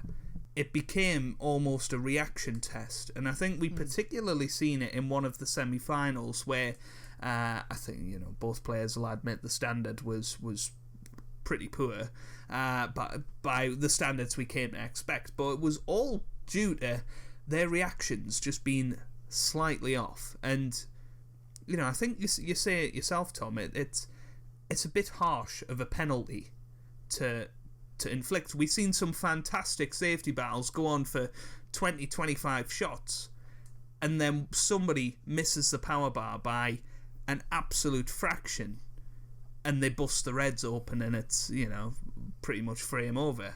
So, Chinny, what do you think about that? And obviously, Toby, after that, as somebody watching. Well, I think I don't really necessarily disagree on the safety stuff, because that's what happens in real snooker, is that you will have a safety battle with someone, and then eventually you will either, and I think this was the losing shot for Mattitude on the final, was the losing shot in the final for Mattitude was he hit he clipped a red, and he hit another red on the way back up to balk, and that left the table open, and then Rani Lam took advantage of that, and that happens in real snooker. So I don't really mind like missing the power bar on a safety shot here and there, because that's kind of what real safety's like. You have a battle and somebody eventually slips up or does something, and then they either hit the ball too thick or they miss it, or you know, or snooker someone, and that's those. So the safety battles kind of pan out in very similar to real snooker, but where the main problem with the power bar is that you know, for a thin pot, it becomes a little bit unrealistic, because you probably would hit the ball, but for a break off is where it gets really silly, because you know, like people aim for the last ball on the break, and it's likely that people are going to miss it. So yeah, it's just the break off where it bothers me with the power bar. I get it, it does come to just become a quick time event video game where you just have to hit the up analog stick on the right time, but the safety battles I thought were quite good, you know, and it really, I think you said very early on that the game will become who can play the best safety, and that's pretty much what happened. And but the safety battle was quite realistic. I mean, it was a little long, but you know, it was just the way it was. But you know, we've seen safety battles like that on TV, so I was quite happy with the safety play. It's just the break off. It's just so embarrassing, and we kind of know, we all know why it's like that. Everybody who plays Snooker 19 or certainly on Master Plus, we all know why we're missing it. But people just aren't going to be that kind when they just don't know the game, so it's just going to make everything look a bit silly. Mm-hmm. Yeah, no, I agree with everything you said. And I think the safety battles, as you say, were pretty realistic. I think we commentated on them, and we really complimented pretty much everyone's safety in the tournament was top notch by the end. Yeah, but as you say, it's just embarrassing for the people that don't necessarily know the game as much, and also just people generally watching, not necessarily involved in the tournament. Yourself, Toby, how did you feel watching the very first match and Binny Boy missing the break off? I mean, that was a very nice welcome, wasn't it, to the tournament? That very first shot of, oh no, he's missed the break off. We were all looking forward to the start of the event, and then it's the sudden face palm that we were talking earlier. Rob Walker introduced him, we're really excited, and the first frame, Jan Bingtao to break. He's missed the reds. I mean, that was the ultimate face palm moment. But just to say about the aiming aid, it was a really tricky choice because we talked about the advantages and disadvantages of Master Plus, but I think that what we haven't touched on is that if Pro Plus was used, I feel like it would just be a case of who gets in first. It's a case of what sort of realism, what image do you want to portray of the game, because pretty much everybody in that tournament on Pro Plus would generally, in certainly a decent chance, get a frame winning visit if they got to the table. So do you want that game where as soon as somebody makes a small mistake, which is very easy even on Pro Plus in safety, you leave one red on, and okay, they're not easy to knock in, but leave a red in the right position and it's cuttable and you get your first pot, and you all know yourselves that generally if you get lucky you can bust all the reds open and that's tar-tar to the rest of the frame. But on Master Plus there's always that chance that it's not going to happen. Even if you bust them all open, you genuinely might not win the frame, which leaves that bit of uncertainty, which I think we all love. There's nothing worse than seeing a frame and the first red's potted, then you pot the black, bust all the reds open, and that's it. It's just like, oh. Well, that sounds like Chinny's match, Toby. That sounds like Chinny's match. Do you have any recollection of that, Chinny? No, I've wiped it from all memory. I see. Yeah. I think we all have him in respect. But I think in fairness, I think Master Plus was probably the right choice because they were probably trying to portray the whole tricky, the complexity of the Crucible, and although it was a bit of and may I say, commercial failure, because it looked like, especially from that first shot, and that was a cracking example you gave, that oh dear, he's missed the break off, that's absolutely dreadful. From a gameplay point of view, Master Plus was definitely the best one to pick because the standard of play, yes, it would have been far better on Pro Plus, definitely, but again, it would just be a matter of who got in first, and with such short matches, there's just no point to that. If it was a match over 19 frames, then okay, I think ability and skill would start to show, but over 3 frames, Christ, if it's just a matter of who gets in first, that would throw up some pretty interesting results, and if you're looking for somebody who's going to be a world champion, then maybe somebody who perhaps didn't deserve it because their longevity wasn't perhaps so good would get it. So I think as somebody watching, for the watching experience, to answer the original question, it was a little bit daunting, especially as somebody, if I was to show somebody and go, right, this is snooker, and they go, well, why the hell did they miss those balls on the first shot? But from a gameplay point of view, I completely understand why they did it. I'm going to say something a little controversial here. Now, go on. Which wouldn't be the first time, but I think picking Master Plus for the spectacle of not knowing what's going to happen in the matches, I think that was a complete fluke on Ripstone and WST's behalf. I think from their point of view, we were 16 of the best players that have played for a year or whatever. I think they probably thought we were at the standard where we could knock in really good breaks on Master Plus, which we can, given the right chance, but I think it was a complete fluke that it threw up this variation and the idea that any pot could be missed. I don't even think that thought crossed WST's mind or Ripstone when they decided that. Bit controversial, but that's the way I think of it. Maybe, but you'd think they'd know their own game. Yeah, I think they know their game, and I think that they also think that the 16 players that they picked were capable of probably a lot more. I think you're dead right. I do. I think you're dead right. I agree with that. I haven't thought about that before, but I do think you are dead right, because in any video game, I mean, perhaps you could say that some of the people from Ripstone should have been perhaps more aware of the difficulty of Master Plus, but even them would think that, well, I've not been through the hardest difficulty on our game. Surely these 16 people, or supposedly these 16 best, because that was the, I think, rather unfortunate tagline that was given, especially by some people watching it. I'm just going to continue by the number one seed Toby speaks up there. I'm gonna. I was world number one. But would you not agree that being one of the best 16 players put an immense amount of pressure on you? And when you potted that, I feel really horrible bringing it up actually. But you know what shot I'm on about?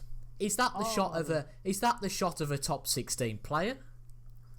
That's the shot of. I mean, people can say that, but I contest that people could watch Stuart Bigham failing the free miss rule and go, "Is that the play of a top 16 player?" Mm.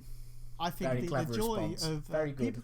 People could watch Ronnie O'Sullivan against James Cahill and go, "Is that the shot of a top 16 player?" Which it wasn't, because he wasn't great.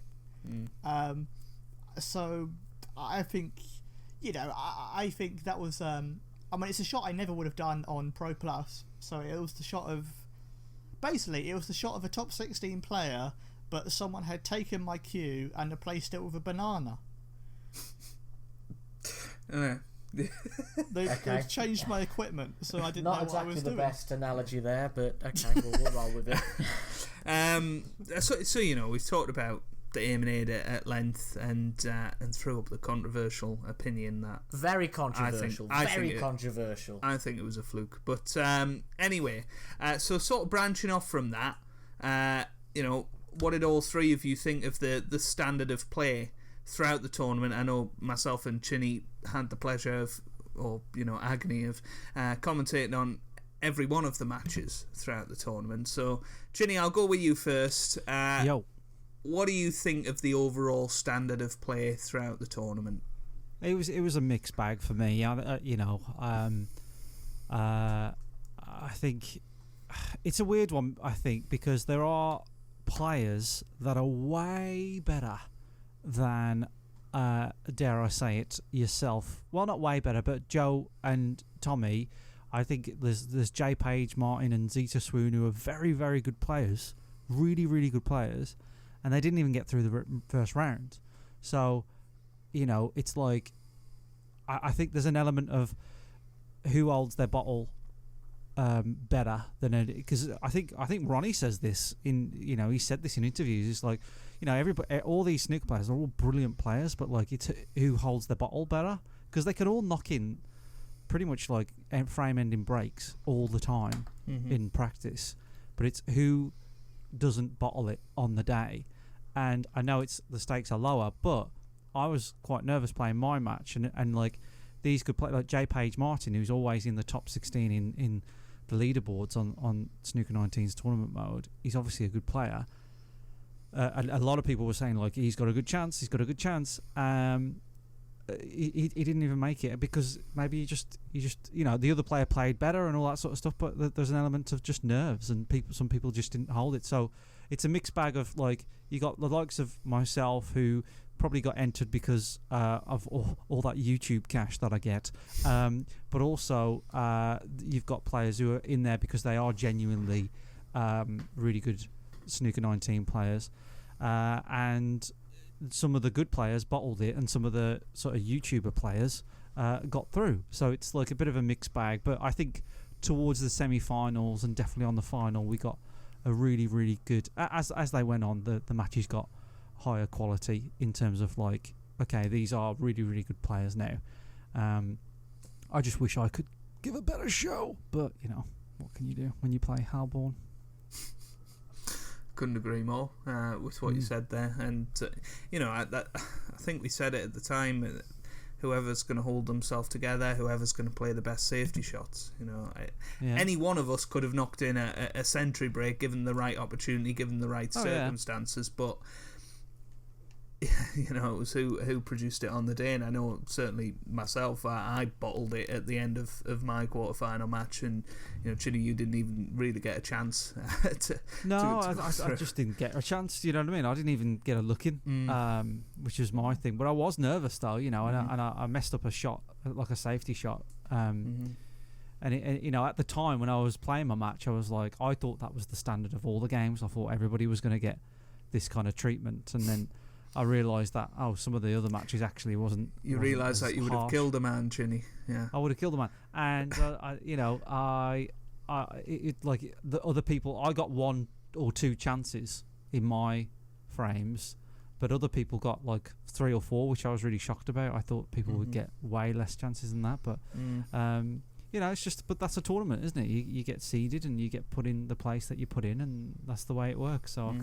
Doesn't really bother me too much. Well, that was interesting actually, wasn't it? Because there was that one side of the draw which you looked at. It was your side, Chinny, I think, with Halborn and Rainy Lamb in there as well. And you looked at that side of the tournament and you thought, oof, bloody hell. Yeah, not that the other side of the tournament wasn't full of good players. I'm not trying to suggest anything here, but like you've just inferred there, against these players you had 1, maybe 2 chances. It would be fascinating if maybe you're on that other side of the draw, just to know where you'd have got to. I mean, for example, Mattitude was substituted with you, maybe we wouldn't have seen how brilliantly he played. I mean, he was a player I'd never heard of before, and especially in his match against Joe, I thought, oh my God, what a player we've got here. I mean, the standard he played against Joe was unbelievable. I know Joe was really cut up about his match afterwards, but honestly, I thought that Mattitude would have beaten anyone on that day, whether it was Joe or whether it was the best player on Snooker 19, whoever you think that was, because the quality of his safety was just unbelievable.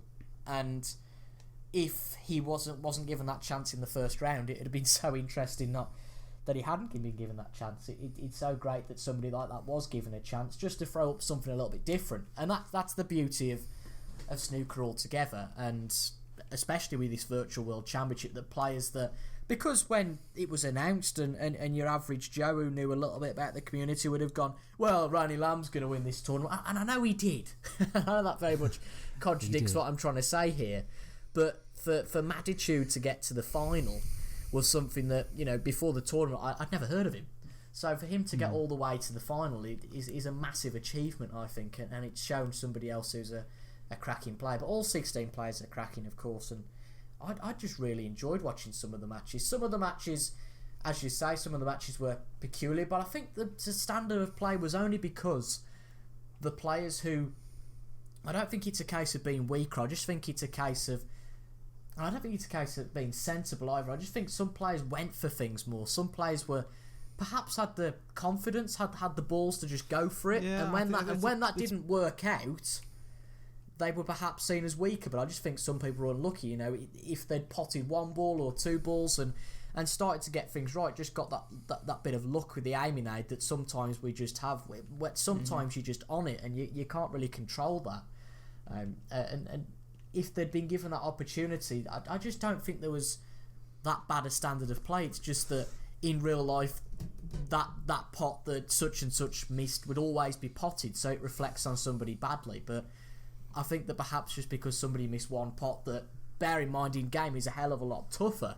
I mean, those cut shots in game are an absolute swine, whereas those cheap blues are a lot easier in game.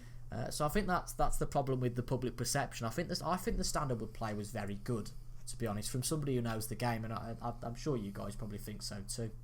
Well, I think... Yeah. Sorry, Chinn, you go ahead, mate. No, you're going to carry on, mate. Well, I think there will be some people who... Well, there were some people who did say... oh, these guys, they're not all the top 16. These guys, like, there were a few people I saw who went, oh, you've just invited some YouTubers. These guys aren't the top 16. But then these were the same people who were saying bust the Reds open. When you were having a safety battle, oh, open up the Reds, just pot something for God's sake. I genuinely think these people... I think this is the problem with broadcasting it on YouTube and getting your typical people going, oh, this is crap, just for the sake of it. Because the same people who were saying that these players are rubbish were the same people who were saying through a safety battle, which obviously is a massive part of snooker, oh, just bust the Reds open. But do you know what the thing is though? Because people will say these weren't the top 16, and I'm like, yeah, they probably weren't the top 16, but the Real World Championships is not the top 32. You have the top 16, then you have another 16. You know, like last year we had Luo Honghao, who was ranked like 89 or something. You had Michael Giorgio. You have all these players. You had who James Cahill, who was an down. amateur. You know. Yeah, you have James Cahill, who, as you say, was an amateur.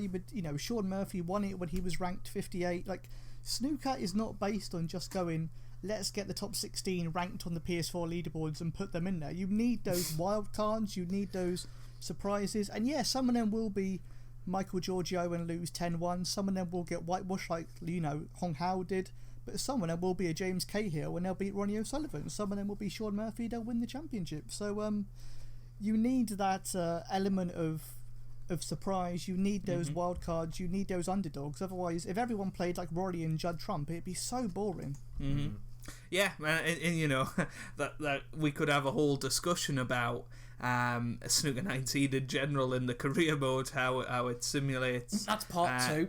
You know, the same players to that win every tournament. It is boring. You know, the beauty of actual snooker is that you have the variation in results. You can have a Jimmy Robertson winning the European Masters or whatever, or a Rory McLeod knocking Judd Trump out in 2017. Or an Anthony Hamilton winning the German Masters, you know. Crazy results like that you know, you would never expect to happen, but that's the beauty of sport. And we always, as humans, generally back either the person that is the ultimate best or the underdog. You know, we're very split like that as humans. And that, you know, I think that's... but I think we've had a really good chat about the standard of playing. You know, I think overall it was pretty good, but there was some shockers like you would see in real snooker, and you know, sometimes you just don't feel it, and you do play worse. And I've noticed that with snooker 19. Some days I wake up and I make 2 147s in a row. Some days I can't make a 20 break. It's just the way it goes. It's like real snooker that way. Definitely, I agree with that. Yeah, that's the amazing thing about the sport though. Like this, we had Mayhew, who in the semi-final played quite poorly, and then in the final was arguably the best player. He was amazing. And that's just like real snooker, when, you know, Rory McLeod played a blinder to knock out Judd Trump, and then in the next match I think he got thrashed something like 13-3. He got absolutely caned. Yeah, and that's sport. That's how sport goes sometimes. I mean, it happened in the final last year, didn't it? Where the first session of the World Championship final, John Higgins and Trump were going blow for blow in the first 8 frames, and I think there was some crazy like 4 or 5 centuries in that session. Yeah. And then Higgins didn't play anywhere near his best for the rest of the match, and Trump took it to another level. So even through that match, you've seen such huge swings in momentum and form, and I think that is something that is replicated in the game weirdly, and it's all in the head. It's all in the head because you know, we can all probably line up a pot. It's just, you know, sometimes you take your eye off the pot and focus on the cannon. I do that a lot. I'm sure other people do, and it's crazy how these things can happen. But one more sort of contentious issue about the tournament before we sort of bring round our general thoughts was the length of the matches. Now, it's obviously started at best of 3 in round 1 and the quarter-final, and then it moved up to the mammoth total of best of 5 for the semi-final and final. What was your thoughts on that, Chinny, as somebody that had to commentate on it all? Well, yeah, I think the final, I'd have been fine with it, because logistically it's really difficult to make it longer. It's tough. It was really tough, because you've got to send the files and then they've got to put them together and they've got to do it in a realistic timeline, and you're asking people to do it and for no reason other than just the love of doing it and tracking that. And yeah, and then you've got David Hendon commentating on that as well as an added thing for the final. So I can see why they made the match length the way they were. But I think if they'd have just changed the final to like a best of 7, which they didn't do, and it was still a best of 5, I probably wouldn't have had a massive problem with the whole thing. I can see why people want longer matches, because it does reflect. And I'm probably a victim of a short match problem. Do you know what I mean? Like if I'd have had a longer match, you know, I took one frame from Halborn, but maybe I would have figured out a way to kind of, okay, this is the way Halborn plays, and these are the shots that he doesn't like, and maybe I would have calmed down. Do you know what I mean? Like, so that's what long matches do. So I say that as I'm probably somebody that would have benefited from longer matches, but I just don't think it was realistic, to be honest. Apart from the final, they could have made that best of 7. Yeah, it was logistics really. You know, I think I said this to Rainey Lamb in the interview. You know, if we were to have proper best of 19s and best of 25s, best of 35 for the final, we'd probably have to start now recording the matches if we were to get it ready for next year, because, you know, having to record it one frame at a time, just the way Snooker 19 works, it's not set up for those sort of long matches, because you can't save matches, or online matches at least, you can't save them part way through. I think if there was a system in place where after 4 frames, you know, you could, or after any number of frames, you could save it and come back to it later, I think it would lend itself more. But then the file sizes would be ridiculous, wouldn't they, for 35 frames? I know certainly, you know, the final frame of the whole tournament was well over an hour, and that's 2 files straight away, the way that we recorded it on PS4, and you just using so much data and uploading that, and the logistics of it would be absolutely shocking, I think, for the length of matches. But it would have been nicer maybe to have a best of 5 in the first round, just give people more of a chance, because some people didn't get you know, a look in, and didn't get a chance to show the world what they're made of. But I suppose that's the reality of modern snooker, apart from the World Championship. So yeah, that's the way it goes. I think for me, like it's things that they can improve on. You know, if they can include a cross-platform play on a sequel, whether that's just Snooker 2021, that solves the problem of PlayStation only, so that you can nip that one in the bud. And then, you know, options of doing more than just best of 5, best of 7, best of 35s, and you can save your progress on the frames. You can change the difficulty for different people and the aim and aid for different people. Just more options and more flexibility on the multiplayer. But you know, they just don't have that in Snooker. It's just not built for that, is it? Just we're doing something where it's not really built for it. So yeah, it's going to suffer. No, I totally agree with you. I actually said this to Rainey off camera, I think, about the use of PS4, and I wonder whether it was because of the ease that you can record your gameplay from a PS4. I know you've got an Xbox, Chinny and Toby. I don't know how easy it is to record stuff from the Xbox itself. Okay.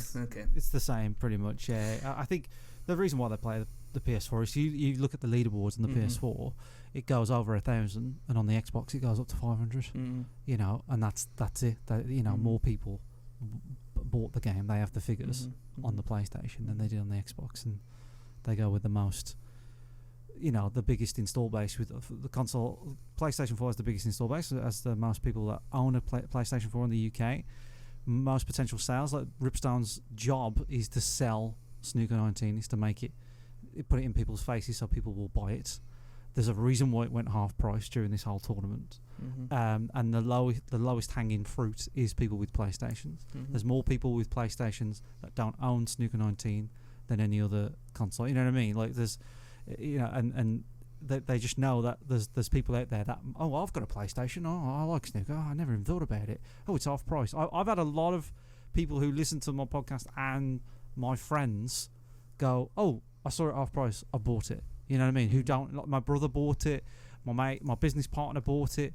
Like I know people that just bought it because they saw me kept on banging on about it, and it was half price. It was like a double whammy of like, oh, it's in the zeitgeist, and also it's a lower price, so why not? So that's why they went for PlayStation. But if they just did crossplay, it's just, I know it's not like just a switch, but I also know that it's not too difficult to do, because a lot of developers have spoke very openly about how pretty easy it is to do. But the whole multiplayer Snooker 19 is just a bit jank anyway. You know what I mean? You have to put in a code, which is just crazy. It's just we're making Snooker 19 do something that nobody intended it to do. And I think they're quite. You know, we haven't really had a snooker game in the era of YouTube where people are going to make YouTube videos about it, and it probably, you know, took them out of nowhere. It probably sniped them, you know, from the side, saying, "Oh God, I didn't really actually think people would make whole like YouTube videos about this whole game," and gone, "Oh yeah, we should have done a better job on that." But I think it was just tacked on, and you know, local multiplayer was the focus, and they probably didn't think about it too much that people would make videos on YouTube about Snooker 19, but there's an audience for it because no one does. Yeah, no, I totally agree with that. And you know, I interviewed the game director, Justin Forrest, you know, at the time of release, and we talked at length about the online. And that feels like God, that's crazy. Over a year ago now, that's frightening. Yeah. You know, we talked at length about the online, and if you remember, there was no option to have multiple frames online back then. You know, I think it's only best of 7 that's available now, and even then we didn't use it for the tournament. We just did best of 1s, which and I still don't know why they didn't let that happen either. Yeah, I in all honesty, I think it's because they don't trust their own servers, and like the things cut out and stuff. You know, and also the ease of editing as well. You know, they knew where each frame started and each frame ended, so it was probably something to do with that as well, and keep the file sizes down as we mentioned before. But you know, I think. This first Virtual World Championship is something that I hope is the first and not the last, and that we go on from here and make it bigger and better.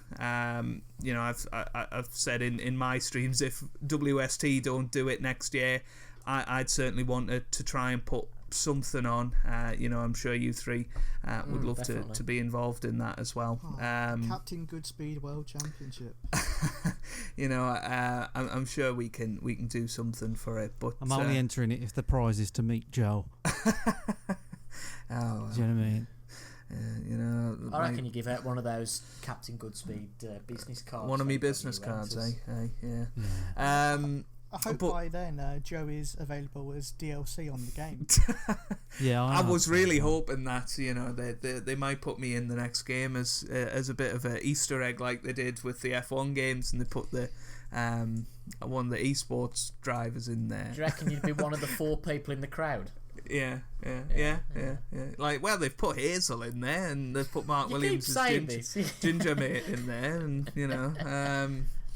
Why not me? But no, you know, we've had a really good discussion about the Virtual World Championship, and just to finish off, put me teacher hat on. I did this to Rainy Lamb. So each of you, I would like 2 positives and 1 improvement for the tournament. So 2 things you think went really well and worked really well, and 1 thing that could be better. So Toby, we'll start with you. Oh, no pressure there. Well, to start with, this has been a very good discussion. I've thoroughly enjoyed it. I thought this would be a nice half an hour discussion, but lo and behold, we're going to have to cut various bits out because of, well, various reasons I'm sure we're not going to go into. But we've been going for nearly 2 hours, which is quite unbelievable. But something that went really well with the tournament, I think that I'm actually going to say the aiming aid choice. You know, I think that it, like you say, it was a fluke, and I've looked at it as being a bit of a silly choice, but actually in the end I think it worked really well because of the length of matches that they picked, because of that restriction that they put on themselves. Going with Pro Plus would have been a little bit of a disaster because you could have had matches over in very quick amounts of time. You could have had 2 frames in 20 minutes and that would have been it, and you just wouldn't have had the charm of the tournament then. And I think that possibly Master Plus goes a little bit too far the other way because sometimes you can't get a frame done within 45 minutes or an hour just because the various reasons. But I think the aiming aid choice was right in the end. Secondly, I think the promotion was good. I think that some of the elements in there with Rob Walker being in there, we haven't talked about that too much. That was a great addition, something that was very subtly put in, and I think that they did the best they could with putting Rob Walker in. Obviously, you couldn't have the players being introduced officially with the walk-on music, copyright and all that, and the fact that there's not that ability on Snooker 19, and when there is in some of the tournament, it's a little bit clunky anyway. So that's something that they did well. To point out on something that they need to probably do better next time, I think it possibly might well be the length of the matches. But I think I'm actually going to go for the exclusivity fact. I think that it would be very interesting to open up a qualifying, and I think this would be something, a suggestion for Snooker 19 for all of their tournaments they do. I think it would be great to have 2 different tournaments on the game. You have the open tournament, which happens anyway, so that hasn't got to be changed. But I think having an invitational tournament as well, where you have 128 players, right, you sign up for this tournament, you commit to playing in, I don't know, a qualifier, and then you play it like the real tournament. And who knows, you maybe have 128 players who, over the season perhaps, fight for the rankings, and then maybe you set it up like a proper sort of esports system, and that would be something that would be incredible. I know that logistically it would be a complete nightmare, and you wouldn't have the audience perhaps for snooker for it, but that would be a really great idea, to mirror some of the things that are going on in other sports. That would be absolutely fantastic. So to summarise, what went well, the promotion and the aiming aid choice, and perhaps even better if was what I used when I was in school. It was what went well and even better. WWWEBI. There yeah. we go. Oh Christ! I really don't want to go back to those days. Jesus Christ, EBI. Oh dear. Anyway, my EBI was the exclusivity. Tommy. 2 things they did well. I think what they did really well is, and it's linked to the promotion, I suppose, but the integration with the real world of snooker, like having all of the pros, apart from, I believe, Trump and Ding, all of them. So and that's not a bad ratio really. 14 out of 16 of them had some sort of interaction with the tournament, whether it was retweeting the result of their match or a personal message to their representative, like Bing Tao said good luck to Binny Boy on the first match, and Selby's phoned up Rainy Lamb, John Higgins emailed Maditude, Mark Allen tweeted you. I think all the pros were really good, and they really got into the spirit of things, and that's not happened by accident. I think they will have probably been told by someone at World Snooker, it might be a good idea for you to get in on this, or and I think it's good that they did that and didn't just have it as its own thing on its own. They went, no, we want the real players to get in on this, we want it to be an actual thing. And I think that was I guess there was a lot of hoo-ha about the lack of a creative character in this game, but the fact that we all had to use real pros and we were assigned that pro, it did make it feel like more of an actual event. I don't think people would have followed it as much if it was, in the last 16 is Joe Hannard against, Chinny. I think people would have gone, who? How dare you? No, I'm joking.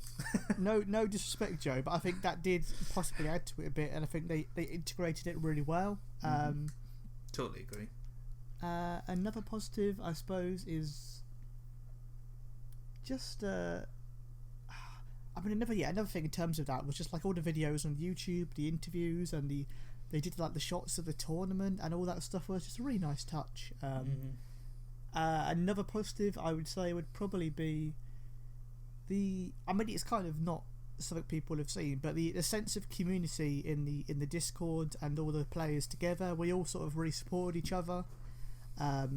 Everyone was, cheering each other on. We all had each other's backs. Everyone was really friendly, and we'd all be watching like Chinny's streams, having a chat, and we've all kind of subscribed to each other, followed each other on Twitch. There's been no horrible rivalries. There's been no Kyrin versus Trump sort of falling outs. It's all been very friendly, very amicable, very nice, and so that was really lovely to see. But yeah, for the downside, my one thing would be, the commentary we mentioned earlier.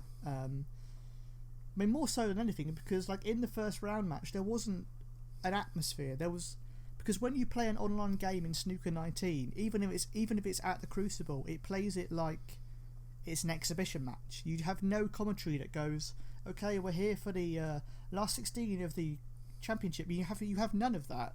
So none of the commentary in game on those videos said, "Oh, he's done it.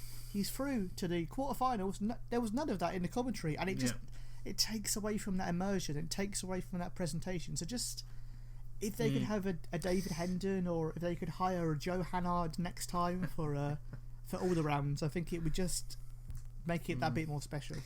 Yeah, I just to pick up on your point on commentary there, and I thought about it before, but then the conversation sort of moved on. I know my other half actually watched the first snooker match, sort of in the living room, because she knew I was involved in it all, and she said, well, about the commentary and the lack of it, people actually sit in the Crucible Theatre, and most of the audience have a commentary earpiece. And that shows how important commentary is to sort of tell you what's going on, tell you why they're playing certain shots. And, you know, I think particularly in the game version that, you know, as we said before, that's crucial, really, so that people aren't, you know, left confused as to why certain shots happen. But, yeah, just thought I'd bring that up there. But well, I don't think we said it earlier, but I think you did say to me in a different chat that in the F1 esports they did have they have like an esports correspondent. Yeah. So they have sort of Jack Nichols and Julian Palmer. This is on the unofficial F1 esports. the far superior one. Yeah, but far superior. Yeah, and then they sort of cut to it to like a game correspondent, if you like, to sort of ask about certain things with which is ideal, really. I think that's the ideal setup. So yeah, thanks for that, Tom. Chinny, go on then. 2 positives and a improvement. 2 positives. You know, I think other people have touched on this, but like, I feel like we had a good group of players. So that's my first positive, is just a good community. And also it was really nice to extend that community to the real players. You know, getting the real players involved. Mark Selby, even though he looks a little bit miserable when he's playing sometimes, he got into it, didn't he? You know, he was messaging Scott and just sort of getting into it a little bit, and some of the other players, you know, Jan Bintao, you know, his English isn't, you know, perfect, but he still got, you know, did it and sort of sent a message, and I just think that's so nice, you know, so good of them to do that. So I just think the community around it, you know, the people in the Discord and the players themselves kind of got to sort of see each other. And John Higgins, I found out, actually watched the match that Joe played and actually sat down and watched it, you know, leisurely kind of watched it. Not just was told to. I think you're right. I forgot who said it, but you're right. Like, I think they were sort of nudged to, oh, you know, Mark, could you just send this chap a message? He's playing as you, and yeah, no problem. But I think John actually literally just watched it himself as a bit of a, you know, why not? So I thought that was really nice. Second positive, I think, you know, because it's a first time, it's always a bit of a weird thing, but I think World Snooker Tours, I've supported it really well. They were very, very easy with me. You know, I was very cheeky and asking them to send all their assets. They didn't send me them. I said, oh, can you, to make this really easy for me, and they were just like, yeah, and they sent this whole drive full of stuff, and you know, idents to put at the start, and bumpers, and they made another bumper for me, because I said, oh, it'd be good if we had our names at the bottom, and they made one for me, and I thought that was really good, and so they were really supportive of it, and yeah, you know, all that sort of stuff. But I think the improvement really would be the communication leading into it. You know, I know it was a little last minute, but when the first match aired, there's a bit of a shock to the system of like, this is what it's going to be. And I feel like if you've been following the YouTube channel, they've been doing the Crucible Gold stuff and the Virtual Snooker stuff at the same time, and it felt like there were 2 different silo projects that wasn't merged in any way. And it would have been nice if like they'd had mentioned it and got a few more names involved, and, you know, got a few people to say, oh, this is also happening. But it was like very much, there's the Crucible Gold and they're covering that, and then there's the virtual tournament and they're covering that, and no crossover. And I felt like they could have got us involved a bit more, or whatever, you know, got to know the players a bit more, made more of a platform for the players to shine. Because yeah, I mean, they focused on represent who the players were representing. So they very much focused on, this is Karen Wilson. This is not somebody playing as Karen Wilson. It's Karen Wilson, and it's like, well, you're pulling the wool over people's eyes there. It's not obviously not like, maybe show the person behind the mask a little bit. Like, I get it, like no one's gonna know or care at the start, but like make people care about it a little bit. Like, this is Karen Wilson. This is the person playing as this is. Maybe do a little feature at the start of the match. Say, this is Mike Chinn, and he's been playing snooker since whenever, and he's got a high break of whatever, and he's representing. I mean, they did ask us for all that information, so they had it on hand. Yeah, they just put it in one blog, didn't they? And I felt like they you're right, no one does care, and I think I always approach every video that I make with that mentality of no one cares about me. Do you know what I mean? Like, not in a no. I know. Yeah, that's easy. But like, what I'm saying is, it's true though, isn't it? Like, you make a video, no one cares about you, right? So you gotta almost make a video with the thought of, well, why should somebody watch this video of you? Why should somebody subscribe to your channel or whatever?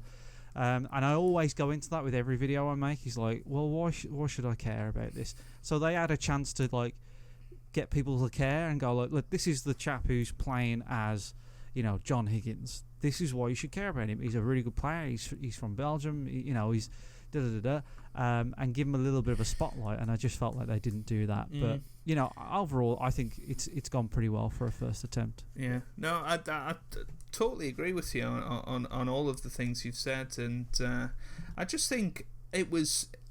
I've used this word before, but exemplified by David Hendon when he was commentating. He was very much like, and it's Mark Selby, that's got a chance here, and it's John Higgins, that's got a chance here. It wasn't. Whereas in our commentary we were like, oh, Scott, we very rarely actually mentioned the top 16 pros in our commentary. Only when we were taking the mickey out of them. But, yeah. But the thing is, you can't add a personal trait to an avatar of Karen Wilson. Do you know what I mean? Like, you can't. Like, it's just John Higgins is just a computer model in a video game. There's no personality there. Whereas Matitude, Joe and I had this like thing about Matitude, like he always does these swerve shots. And Joe and I got to know these players as we were playing, and like people watching the streams would get to know, oh, this is Matitude. He always puts swerves on the board. Oh, this is Rainy Lamb. He always goes for one crazy shot and then he plays reserved. Yeah. So, but the way they did it was, it's just some computer character model playing this game. The way they covered it, it might as well have been an AI versus AI driven thing. Do you know what I mean? Like, I feel like if they could have just done it that way. You know what I mean? Like, the game allows to do it. You can play. I think you can play AI versus AI. I don't know if you can actually. I don't know if you can, but you can. You can't. Oh, you can't. Well, I feel like if they could have done it, they would have done it. Because that's kind of what I felt like they wanted. Imagine the AI versus the AI though. It would have been ridiculous. Yeah, exactly. Yeah, like it just felt like they were, they we were needed to an extent, and I felt like if they would have made us, they would have fleshed out the players a little bit more and gone, right, this is Joe, this is he's good as his break building and he doesn't like safety, or I don't know if that's true or whatever, but he always goes for the crazy shots to nothing kind of thing. If they'd have done that they had a chance to do that, and I feel it's all last minute. It's the very first one. I get it, but I feel like that's what it was lacking. Was like, why should I back this version of Karen Wilson when I've got no idea who it is? Sorry, go on, Tom. Go on. Well, I just was thinking that you're right, because what I said they did well was the sort of the integration with the real world and like the interviews, but they could have ramped that up even more. You could have had, pre-match interviews. You could have had, even more in-depth post-match interviews. You could have had player profiles. You could have had match analysis by pros or by other gamers. You could have had all these things that made it feel more like the proper Crucible coverage, where you have a player profile beforehand, you have their journey to this point, you have a highlight of some of their past shots, you have their they've been at the Crucible 5 times, their high breaker. You have all this stuff in the real snooker that we didn't have. That we just had, here's their photo in the corner, and that was it. Yeah, no, I agree with that. I think by the final, they'd started to do that a little bit, but even then, it was very much Mark Selby's route to the final, John Higgins' route to the final. And, I've never even thought about this, but actually, we were the ones giving up our free time to play these matches, and actually, did we get that much credit for it? We got this amazing opportunity to play in it, obviously, and we're all incredibly grateful for that, but we never necessarily got any thanks for it. I don't know. Well, I mean, the Ripstone people have been lovely in the Discord. Oh yeah, definitely. Is it Holly and Jason? Jamie. Holly and Jamie, sorry, in the Discord have both been so lovely, and they've been so kind, and they've really appreciated it. And I guess that is, I mean, one of my main positives is that this is a proper dream come true. Like, all of us for the rest of our lives will be like, we played in the Virtual Snooker World Championship. We'll be like properly excited about it. Like, it's a really cool. It's the closest any of us are going to get to playing at the Crucible. So that's probably my biggest positive that I didn't mention, is that it's just a bloody awesome thing to be invited to do. I don't want to come across as ungrateful or whatever, but it was just something building, on what we said, and maybe getting to know the players a little bit more, because I can almost guarantee that, in 3 months' time, the people that are going to be remembered are probably us, the influencers in inverted commas, and Rainey Lamb, for winning it, or maybe Mattitude for getting to the final. But are people going to remember the guy that played as, for instance, Stuart Bingham and lost in the first round? I mean, I can't now, so I definitely won't in 3 months' time.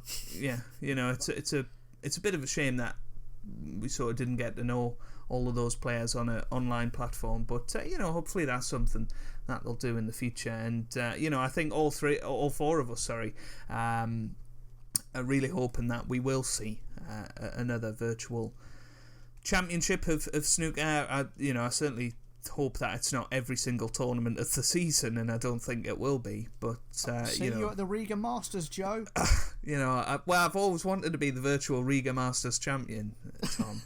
It's on the bucket list, unless you miss your virtual flight like Neil Robertson. No, it would be funny, but I think we'd like to see it maybe for the Triple Crown events, and but then we're going to run into the same problems of it, a BBC tournament and all these commentary, licenses that we were talking about with Chinny before. But no, it's been a really fantastic discussion with you three. So thank you for coming along this evening and spending this amount of time talking about it. I've certainly thoroughly enjoyed it. And have we got any closing remarks that you want to make?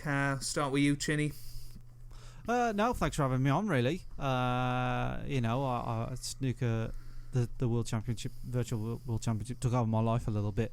But I have really enjoyed it, and I've really enjoyed getting to know yourself, Joe, a little bit more, and just talking about it and meeting all these players, because I kind of feel like sometimes I'm a little bit siloed in I knew there was a league, like a kind of league that went on before, but I never really got invited to it, and I don't think it was because I wasn't allowed to or whatever. I just never really got involved with it that much, and it's been really nice, actually, and then doing the post-match interviews has been really nice. So I've just really enjoyed meeting everybody, talking to everybody. And people have only said nice things about the commentary that me and Joe have done, and I really do appreciate it. So and thanks for having us on tonight. It's been good. No, it's our pleasure to have you on tonight, and obviously you can find Chinny's details down below in the description if you're watching this on YouTube. Tommy, have you got anything else to say? I love snooker, Joe. I love it. Good night, JV. Sleep well. I don't think I can really add too much to what Chinny said. Just we had a proper nice group. It was good fun. I think everyone really enjoyed it, even though all of us will look back and have a few shots where we will have a few nightmares over, I think, but that is sport. That's the way it goes. But yeah, it's been good fun. Thank you for inviting me on. Thank you for all you've done, Joe. You've kind of helped foster a. You were kind of, you're the godfather of the online snooker community in many ways. Do not use words like the godfather of the community. I have far too many flashbacks to something that happened in the F1 community. Oh dear, yeah. That. Yeah, I know what you're talking about, Toby. If you're watching, by the way, who you should know if you're watching who we're talking about. But yeah, it was a fantastic event to be a part of, and I'd like to think maybe me creating some content on this game had in some way some influence on them, putting this thing together, but I think it's the Snooker 19 community in general, and obviously the guys over at Snooker Club Live, although I don't think it's called that anymore, but they certainly put together the hardcore community, and a lot of the players that turned up in the tournament was stemmed from that. So the Snooker 19 community has been really close-knit and brilliant in a way to get the game out there. So any more closing remarks, Toby? Well, put it this way, 18 months ago, we just about known that we were going to have a new snooker game. I don't think that any of us would have quite predicted the events of the next 18 months, whether that being snooker, the world, whatever. So bring on the next 12 months, I say, in the snooker world. I'm thoroughly interested in what's going to happen. And if you've listened to this point, you're a bloody saint. I can't believe anybody would stand 2 hours of us. Yeah. I'm just speaking for myself, obviously. Nobody else. But if you are still listening at this point, thank you very much. This is our first episode of the new podcast, formerly known as Tuesday Night Live. And we've had over 12 months out now, and it's been a tough one getting a name for this podcast, and we've tried different ideas, and we've gone for one that took me a hell of a long time to think of, and that is Joe and Toby Talk. It does what it says on the tin, and we've been joined by Chinny and Tom tonight, and I just don't think that Joe and Toby and Chinny and Tom, I mean, it's got a nice ring to it, but actually, I don't think it's that bad. Actually, now saying it out loud, it's not too bad. I'll have to think about that. But I hope you have all thoroughly enjoyed, and myself and Joe will be back for some interesting deep dives in the future. And who knows if there are any more snooker related content that we do. We'll certainly have Chinny and Tom on the line, I think, Joe, won't we? Yeah, definitely. If they want to come back, and I know we've kept them for a lot of the night at this point, but no, it's been a pleasure, and obviously nice to be back doing podcasts and just actually sticking the microphone on and rambling for 2.5 hours. It's been a good one. We've had a few laughs, and I'm sure Chinny and Tom will probably pop into the premiere and hopefully chat with a few people that may be bored to death by what we've been saying. But thank you very much for listening. And if you are on Spotify or any other podcasting platforms, Chinny's probably better at this, make sure you give us a follow, and if you're watching on YouTube, then obviously subscribe and check out the full playlist of podcasts for the future. But thank you very much to everybody who has joined me tonight. That is Chinny, Tommy, and of course my co-host Toby. So thank you very much for coming along, spending your Thursday evening with me when we're recording this, and I'll hopefully see you on the next one.